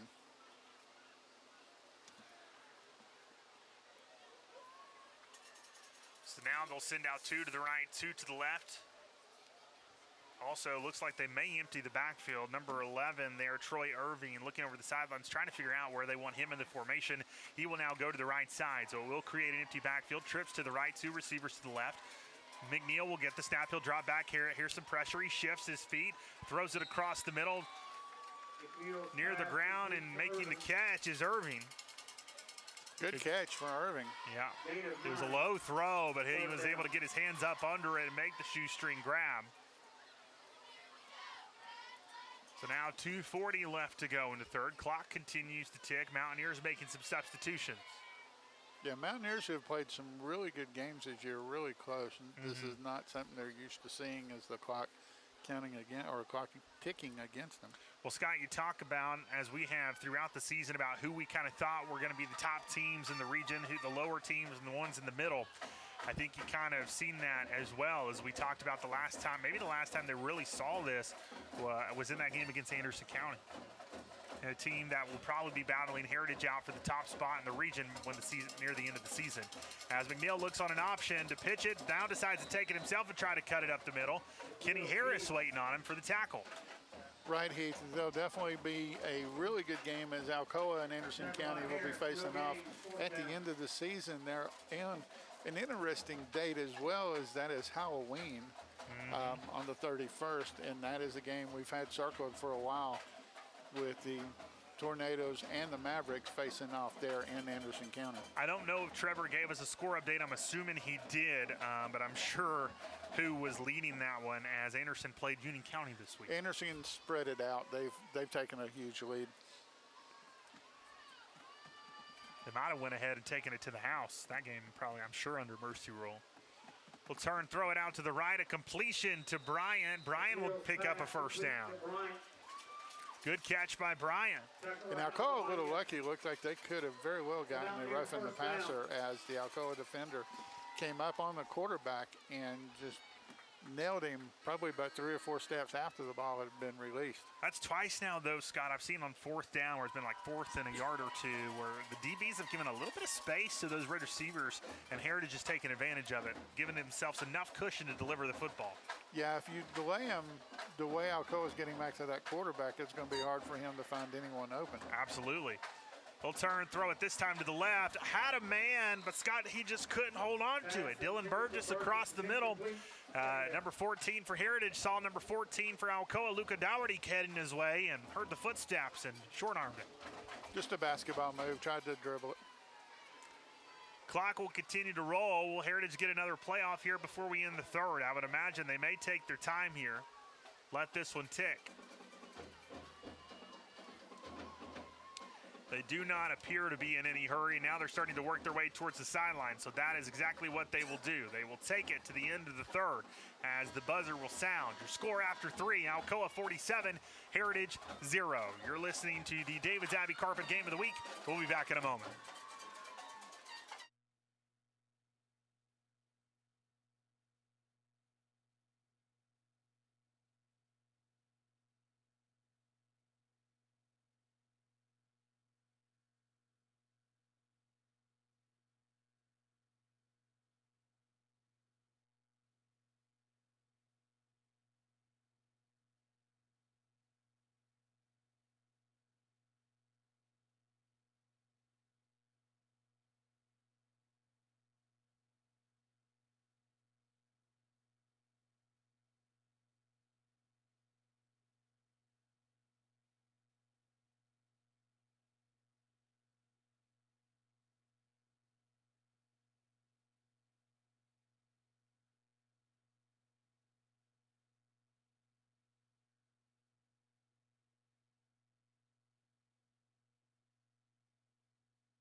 Game of the week.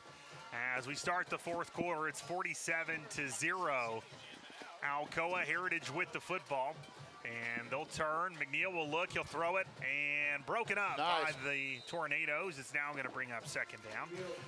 As we enter the fourth quarter, I want to go ahead and tell you Trevor's Tornado trivia question. The answer, or the question earlier, was Alcoa and Heritage have been playing off and on since Heritage's first year as a school in 1977.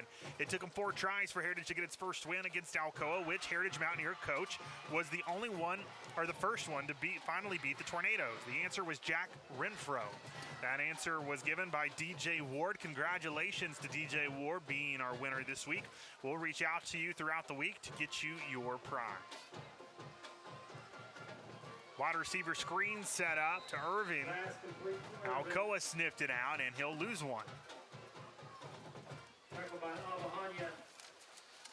Loss of 1, 4th down.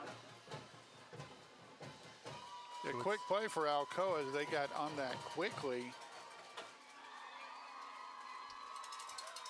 It's now going to bring up 4th down. 4th and 11 for the Mountaineers, and it looks like they're going to go for it here with 10:40 left to go in the fourth quarter. Alcoa has brought in a few of their younger players, still have some veterans on the D-line. It looks like they and a few in the secondary, but they've rotated in a couple of younger guys here at the linebacker position and also the secondary. They'll look across the middle. They've got a man. They've got a reception. There goes the Mountaineers for a first down. Yeah, cut right in front of the defense. Was able to get that right to him. A really good pass from McNeil as he gets that ball to Irvin and makes, as you said, Heath, a first down for the Mountaineers. Good job by McNeil taking his time with some pressure there on 4th down, and he delivers a strike to Irvin. Irvin does the rest and picks up the first. 1st and 10 for Heritage. Ball at the 48. 2 receivers out to the left. They'll now send one of those in motion to the right side of the formation. I believe that's Bowers behind McNeil. He'll get the carry, and Kenny Harris waiting on him to introduce himself for a loss of 1. Man, he just bear hugged him and just took him right down. No game. Alcoa continuing to rotate players in. It looks like some of their older guys will now work their way off the field as they continue to get more youth in the game. Looks like Jermon Bishop now in on the D-line. The bus, as we like to call him on offense when he gets his opportunities. Alcoa also brings in number 45, Kason McIntosh, a junior linebacker, into the ball game.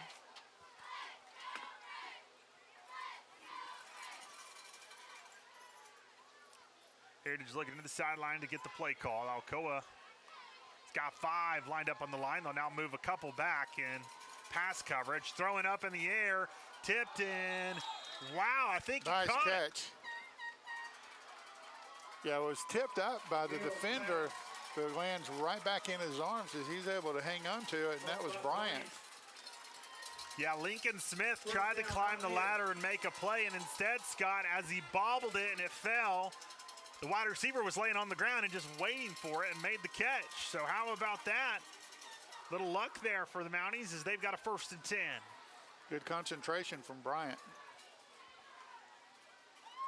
We'll turn, look at the receiver screen. Now look down the field. They've got a man. Oh, intercepted.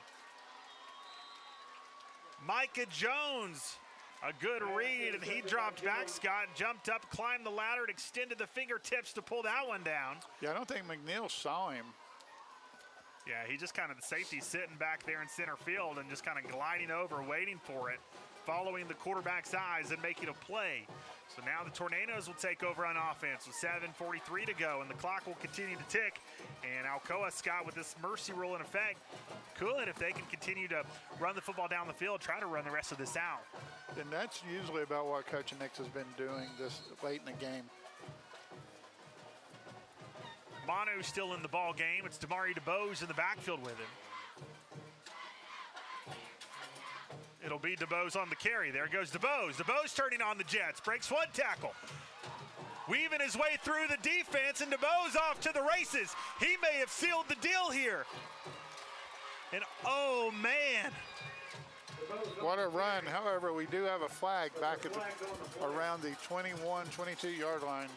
And Scott, the players with the same gesture I'm giving, hands to the sides of the head in disbelief, as I think Manu and Abu Hanya both went, no way, this one's coming back. Think it will. And I don't know if Coulter was thinking the same thing I was, but as he was going, I thought, there's your player of the game, as he just wrapped it up. Him and I were talking at the break, Scott, is who do you give the Print FX player of the game to? And we were between Damari DeBose and Jalen Pinson. And I thought that run right there may have put him over the edge, but now it's going to move back. Yeah, and that's going to be one that Coach Nix is not going to be happy with, as that was a personal foul against Alcoa. There was no reason for anything like that. Yeah, got to take your emotions out of it. Just play ball. Does DeBose have it in him to do it again? Well, here's the question. Do you give him a breather after that run? I think they will. It looks like Condis Cherry now in the ball game. Trips to the left, single receiver to the right. Cherry now in the backfield as DeBose will try to find some oxygen on the sideline. Manu pump fake, sees nothing. Now Manu's going to take off with it. There goes Manu. Manu picks up the Maryville Top Shot first down. He'll now be greeted by a host of Mountaineers who will take him down past the 25. And it'll be a first down for Alcoa. 5.5 minutes left to go. It'll put the ball at the 27.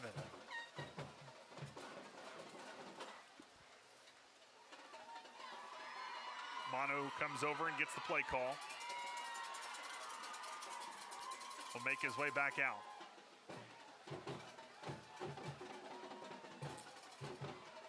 Cherry remains in the ball game with Manu.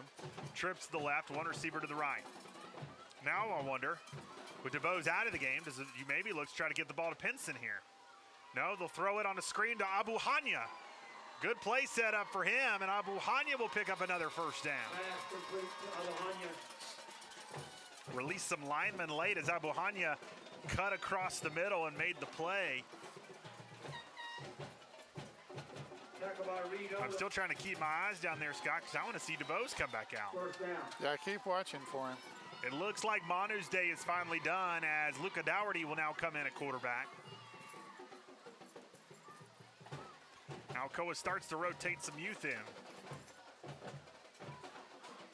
And maybe Brody King in the backfield. Full turn, they'll hand the football off. There he goes.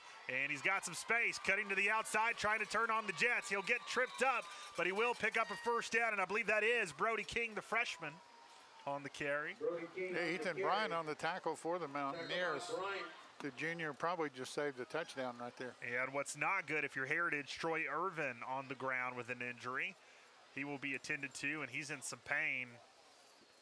He's made some plays tonight for Heritage. You definitely don't want to see him hurt. I was talking to someone before the game, and one of the things, we were talking down in the field about these two teams playing tonight, and she said, I'm just praying there's no injuries on either side. Both of these teams, we want to keep them healthy as they get to the latter parts of the season, and you definitely want to see that if you're Heritage. You want to see the Mountaineers be able to really try to see what they can do this last game or two to wrap up the season. And can they make a fight and a claim for one of those top teams in the region to get themselves in the playoffs? Yeah, they're going to have to probably win out to be able to do so, as Carter has secured themselves pretty good. Like I told Trevor, I think if you have 4 wins, you're going to be in. Not sure of positioning yet, but you'll be in.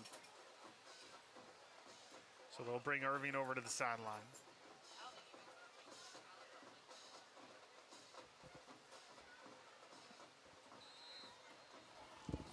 Trevor, you don't need to go down.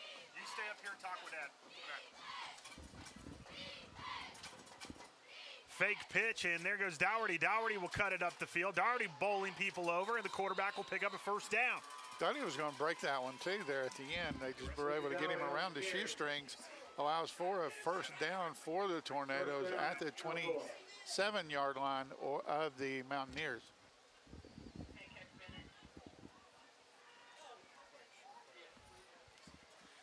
All right, and Alcoa looking over to the sidelines, continuing to take their time as clock continues to roll. And while we're thinking about it, Scott, as clock's winding down, I'm going to have to make a run for it here soon.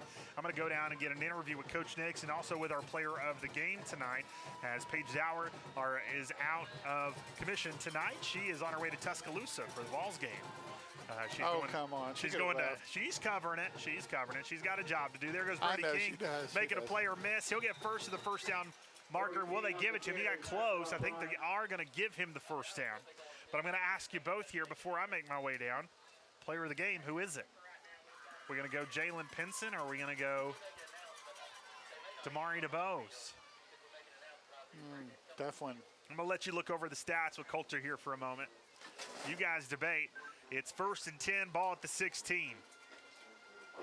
Dougherty breaks the huddle. Trying to take a look who's on the field with him. It may be Blade Burgess now in the game. I think it is. They'll turn, they'll hand the football off, and it is Blade Burgess on the carry, the other freshman into the ball game, and a good tackle by the Mountaineers. And I believe he might lose one on the play. It's going to be 2nd down. Yeah, Heath, I'm going with Pinson. All right, Jalen Pinson, our player of the game tonight. Did you see what his final stats were? I know he had at least 3 catches. Is that where he ended it? Okay, 3 catches tonight. 83 yards. 83 yards and a touchdown, okay.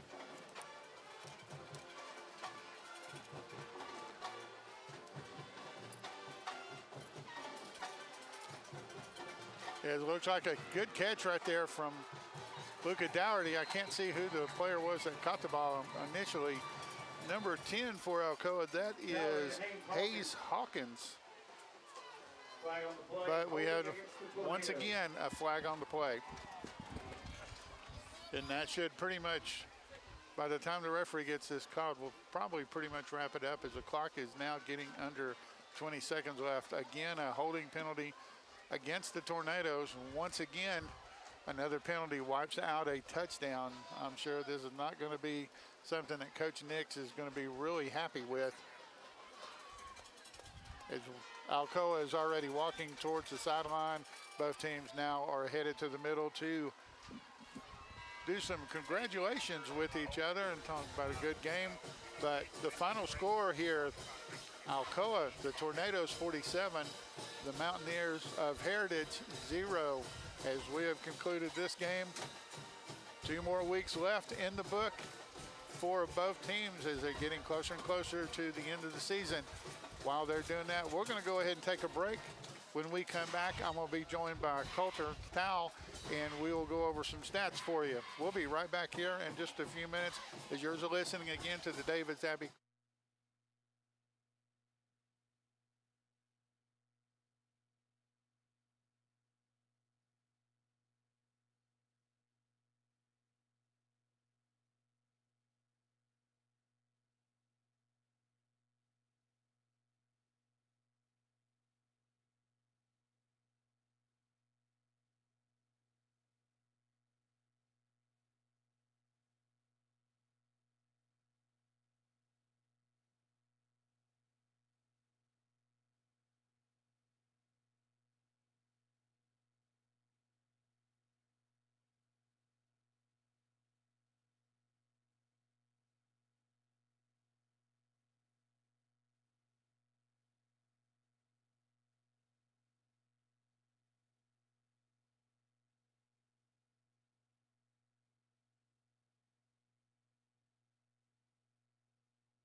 Manu has been so good this season, filling in for the senior who was last year in Eli Graff, and he's been able to do such a good job. And a lot of that is definitely to his wide receivers who know how to go up there and get the ball.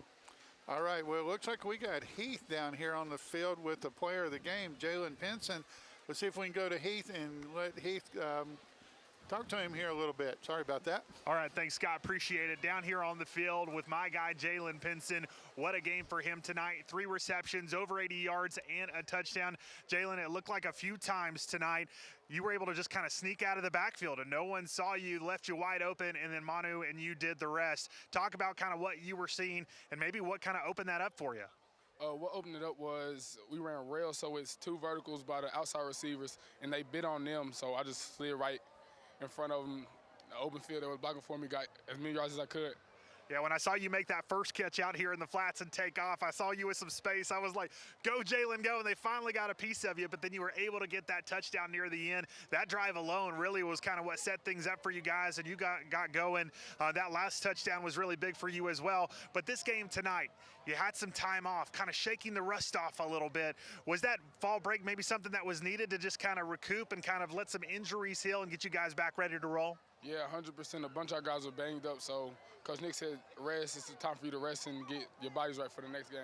Now after the win tonight, now it's time to really focus on gearing up for the playoffs. You got a couple more games left. You're trying to win the region. You're trying to make a statement your first season in 4A football, and we know we've got a couple big teams coming up. What was the message tonight as you close things out?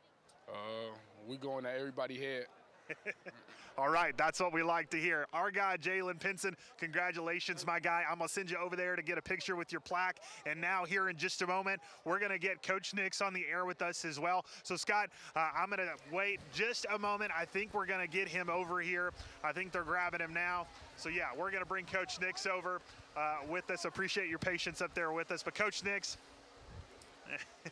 Marley Watts over there making big plays tonight.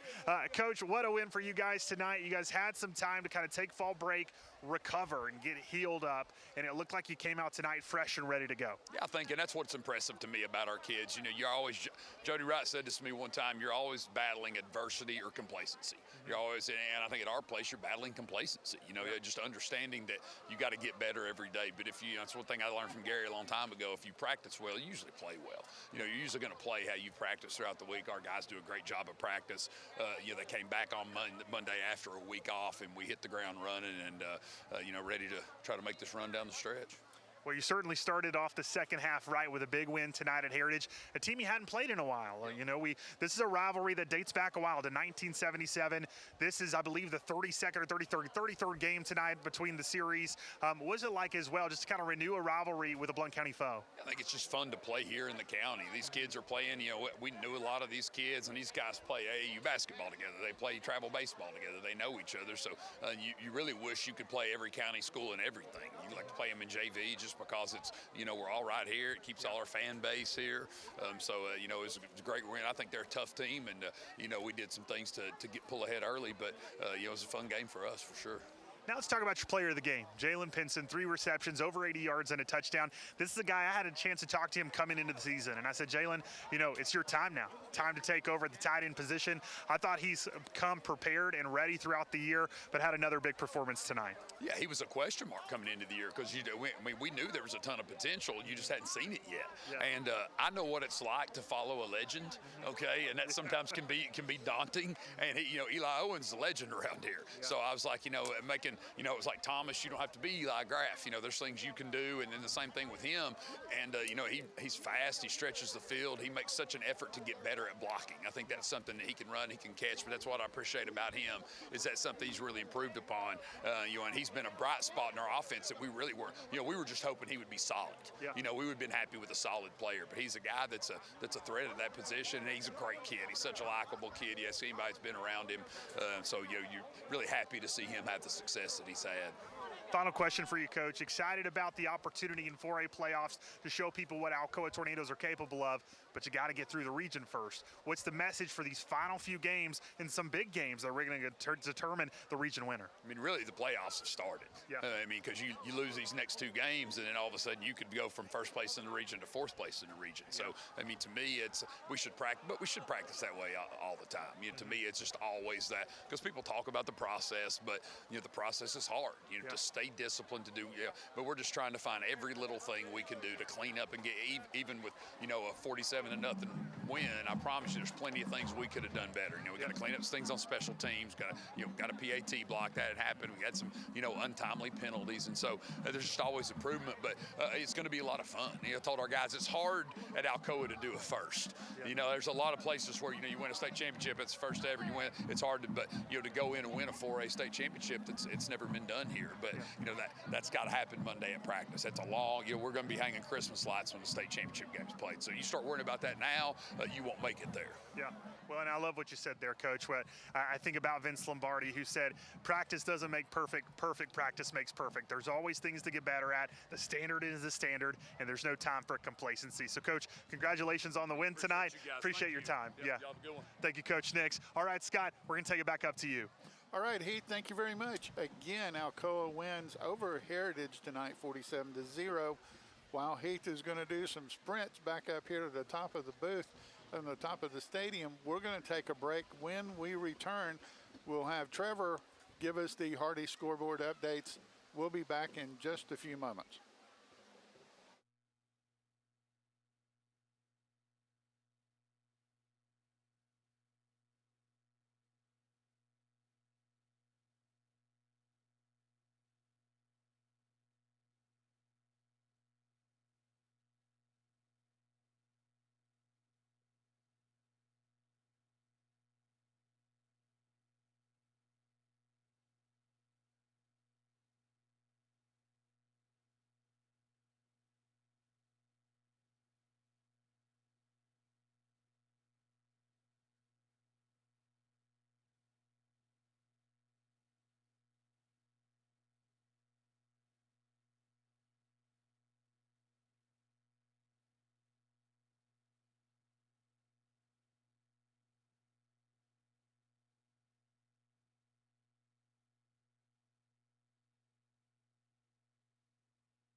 It's 47-0. Going to go to Trevor Dunkel now. He's going to get us caught up on the scoreboard, let us know what's happening around the region, give Heath time to catch his breath as well. Trevor, what we got going on? Thank you, Scott. I was trying to check and see if there was more of a William Blunt update there at the half, but we'll get to that here in a second. Let's start off in 4A. As you just mentioned, Alcoa getting the win tonight, Heritage getting the loss, putting Alcoa 5-0 in the region, Heritage 2-3. Anderson County started off slow tonight against Union County, but has taken off 65-14 at the half. Anderson County leading that. So that should get Anderson County their fourth win of the season. Fourth region win of the season. And then also Gibbs leading Fulton 45-0. They just got into the fourth quarter, so that also looks like it's going to be a win. And then a couple other of our region opponents playing non-region games. Carter leading Austin East 27-0 at the half, and Clinton leading South Doyle 21-0 in the third, which was kind of a surprise. Clinton sitting at 1-5, getting the looking like they're going to get the win against South Doyle. Very much a surprise there. So kind of looking at Region 2 right now, like I said, Alcoa 5-0. They're going to be number one in the region right now. Anderson County taking that second spot, 4-1, as they get the win over Carter a while back. Carter 4-1 right now, not playing a region game, so they'll drop down to third. Gibbs sitting in fourth as they're looking like they'll get the win over Fulton, and then Heritage and South Doyle both 2-3 on the outside looking in. Heritage does have the win over South Doyle, so they would get the edge there, but who cares if you're 5th and 6th because you're still missing the playoffs. Doesn't mean anything. Union County and Fulton not just basically, but are eliminated at this point. So we'll continue to keep an eye on it. As I mentioned earlier, Gibbs does have Heritage and Carter their last 2 games of the season, both at home. So some good matchups there. And then Alcoa has Carter and Anderson County. So going to be shaping up the playoffs there. Moving over to Region 1 as Volunteer hosts Greenville tonight. Volunteer leading that Greenville leading that 35-0 at the half. And Elizabethton leading Sullivan East 42-14 at the half as well. So Elizabethton and Greenville looking like they're going to be 5-0 in the region.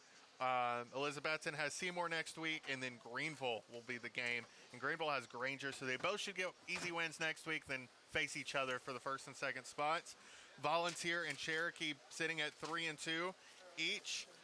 They play each other next week, so that will look like it'll shape up the 3rd and 4th spots. And then Seymour also on the outside looking in. And then Loudon hosting Ray County tonight. Ray County just owning the entire county. Like I mentioned earlier, they got the win over Lenoir City recently, and they're leading Loudon, or they defeated Loudon 28-7. And then we'll keep an eye on Loudon. They've got Signal Mountain and Red Bank to wrap up their seasons. Red Bank, Loudon, and Signal all in the top 3 with Hickson right there as well. So definitely some good games there. Hickson does have the win over Loudon earlier in the season. So if there is a tie there, they get that nod as well. Now moving over to 5A. Halls losing to Central last night, 38-35. And like I said, there's not much of an update on the William Blount game, but it doesn't look like they're going to get a win as West is leading 45-14 at the half. So that definitely shakes up 5A with that. Also Powell leading Jefferson County 10-7 at the half. So looking at William Blount's region 2 of 5A, Powell sitting 5-0 in the region, Central moving to 4-1. And as we talked about earlier, you've got Halls and West at 3-2, William Blount and Carnes at 2-3. So a lot of interesting matchups there. William Blount does have Central and Campbell County to round it up. I think they'll go 1-1 there. So will be some interesting things to look at. William Blount with a loss tonight could have just sealed their hopes of not making the playoffs. Yeah, so close, and then just the last half of the season's been rough. Oh, yeah.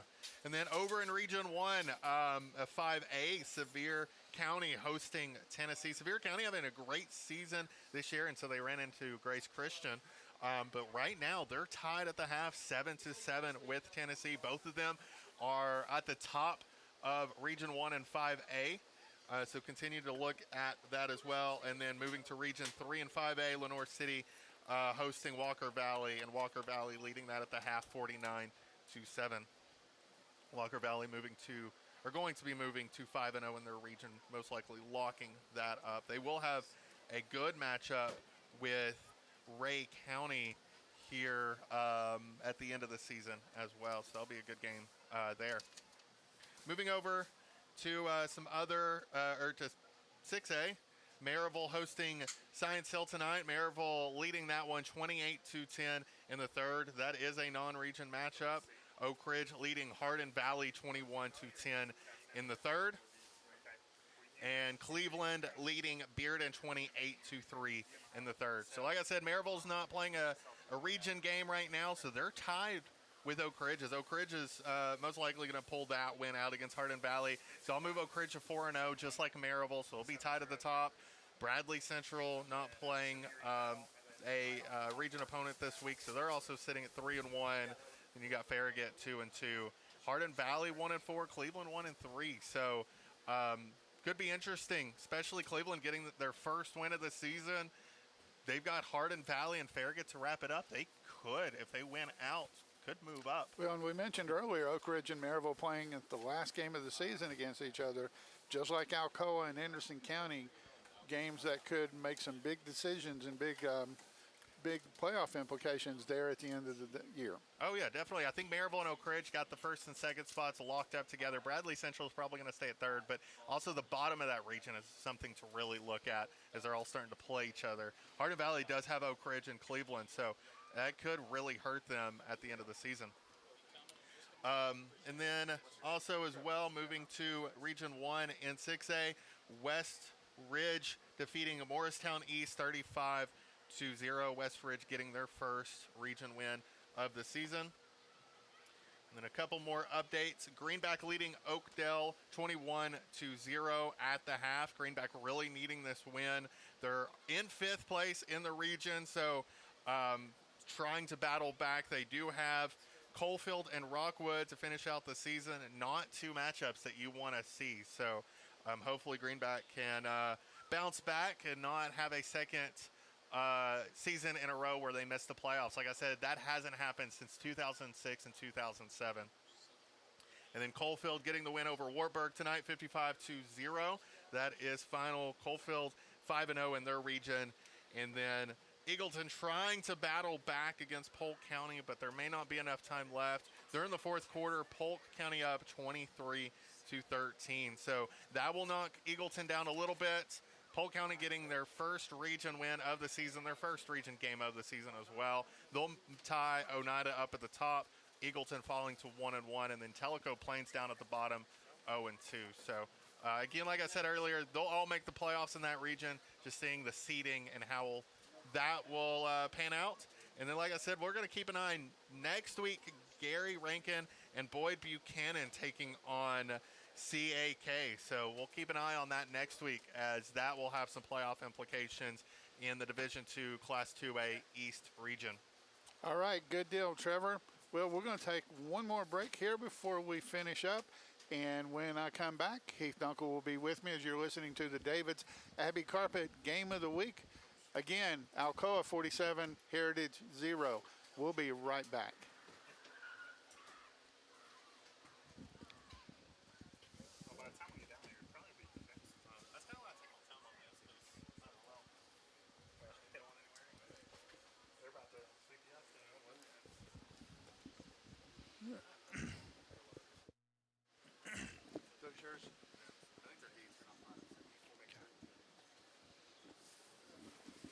All right, let's we come back. Let's just talk about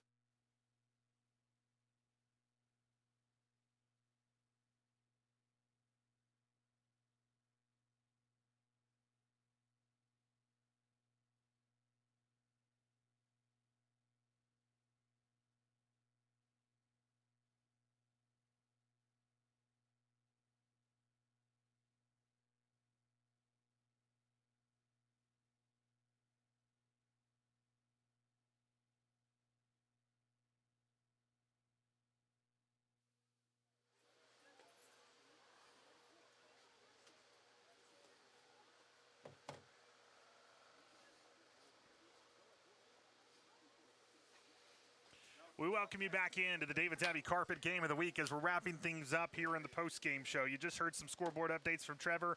One final one that got texted to me in the 4th with 8 minutes left. West 59, William Blunt 14. So the Rebels in full command there from West High School. But Scott, another big win for Alcoa in the region. With the win tonight, I didn't actually talk about this earlier and I'm into, but with the win tonight, that is now 70 straight region wins for Alcoa. Their last loss in 2011 to CAK. And I'd like you to find a team that could boast that. Pretty impressive for the Alcoa Tornadoes. Final thoughts from today's game. Alcoa just doing what Alcoa does. Defense played great. Heritage had a good game plan to start with. Alcoa takes them out of it. And from there, Alcoa or Heritage trying to force a few things. Got a couple of interceptions that cost them with possibilities of trying to score. One time turned the tables on them as Alcoa scored on the interception. But Heritage just got themselves in a big hole, and it's hard to come back on Alcoa. Yeah, just such a momentum killer right before the half, looking like you're going to get some points. Return for an interception, return for a touchdown. Then you get the ball finally in the 3rd quarter, and then what do? You fumble it, and Alcoa walks it back in for another touchdown. just brutal. But you hope if you're for Heritage, they're able to kind of take some lessons from this game, build upon it, as they've got 2 more games in the region that are big games they've got to come away with. This first one, Trevor and I are unfortunately going to be rooting against your alma mater, as Heritage will go to Gibbs to play. So we wish the Mountaineers the best, or at least Trevor and I do in that Eagles. one. And then Alcoa, final home game of the regular season, as we will be at home against Carter next Friday night. That game will be on 94.3 Jack FM. Kickoff pregame at 6:30, kickoff at 7. You can also watch it live on YouTube at Alcoa Athletics or in the NFHS network. Thanks so much for tuning in to the broadcast tonight. Your final score, Alcoa 47, Heritage 0. I'm Heath Dunkel alongside Scott Dunkel, and until next time, we say so long, good night, and yes, that just happened.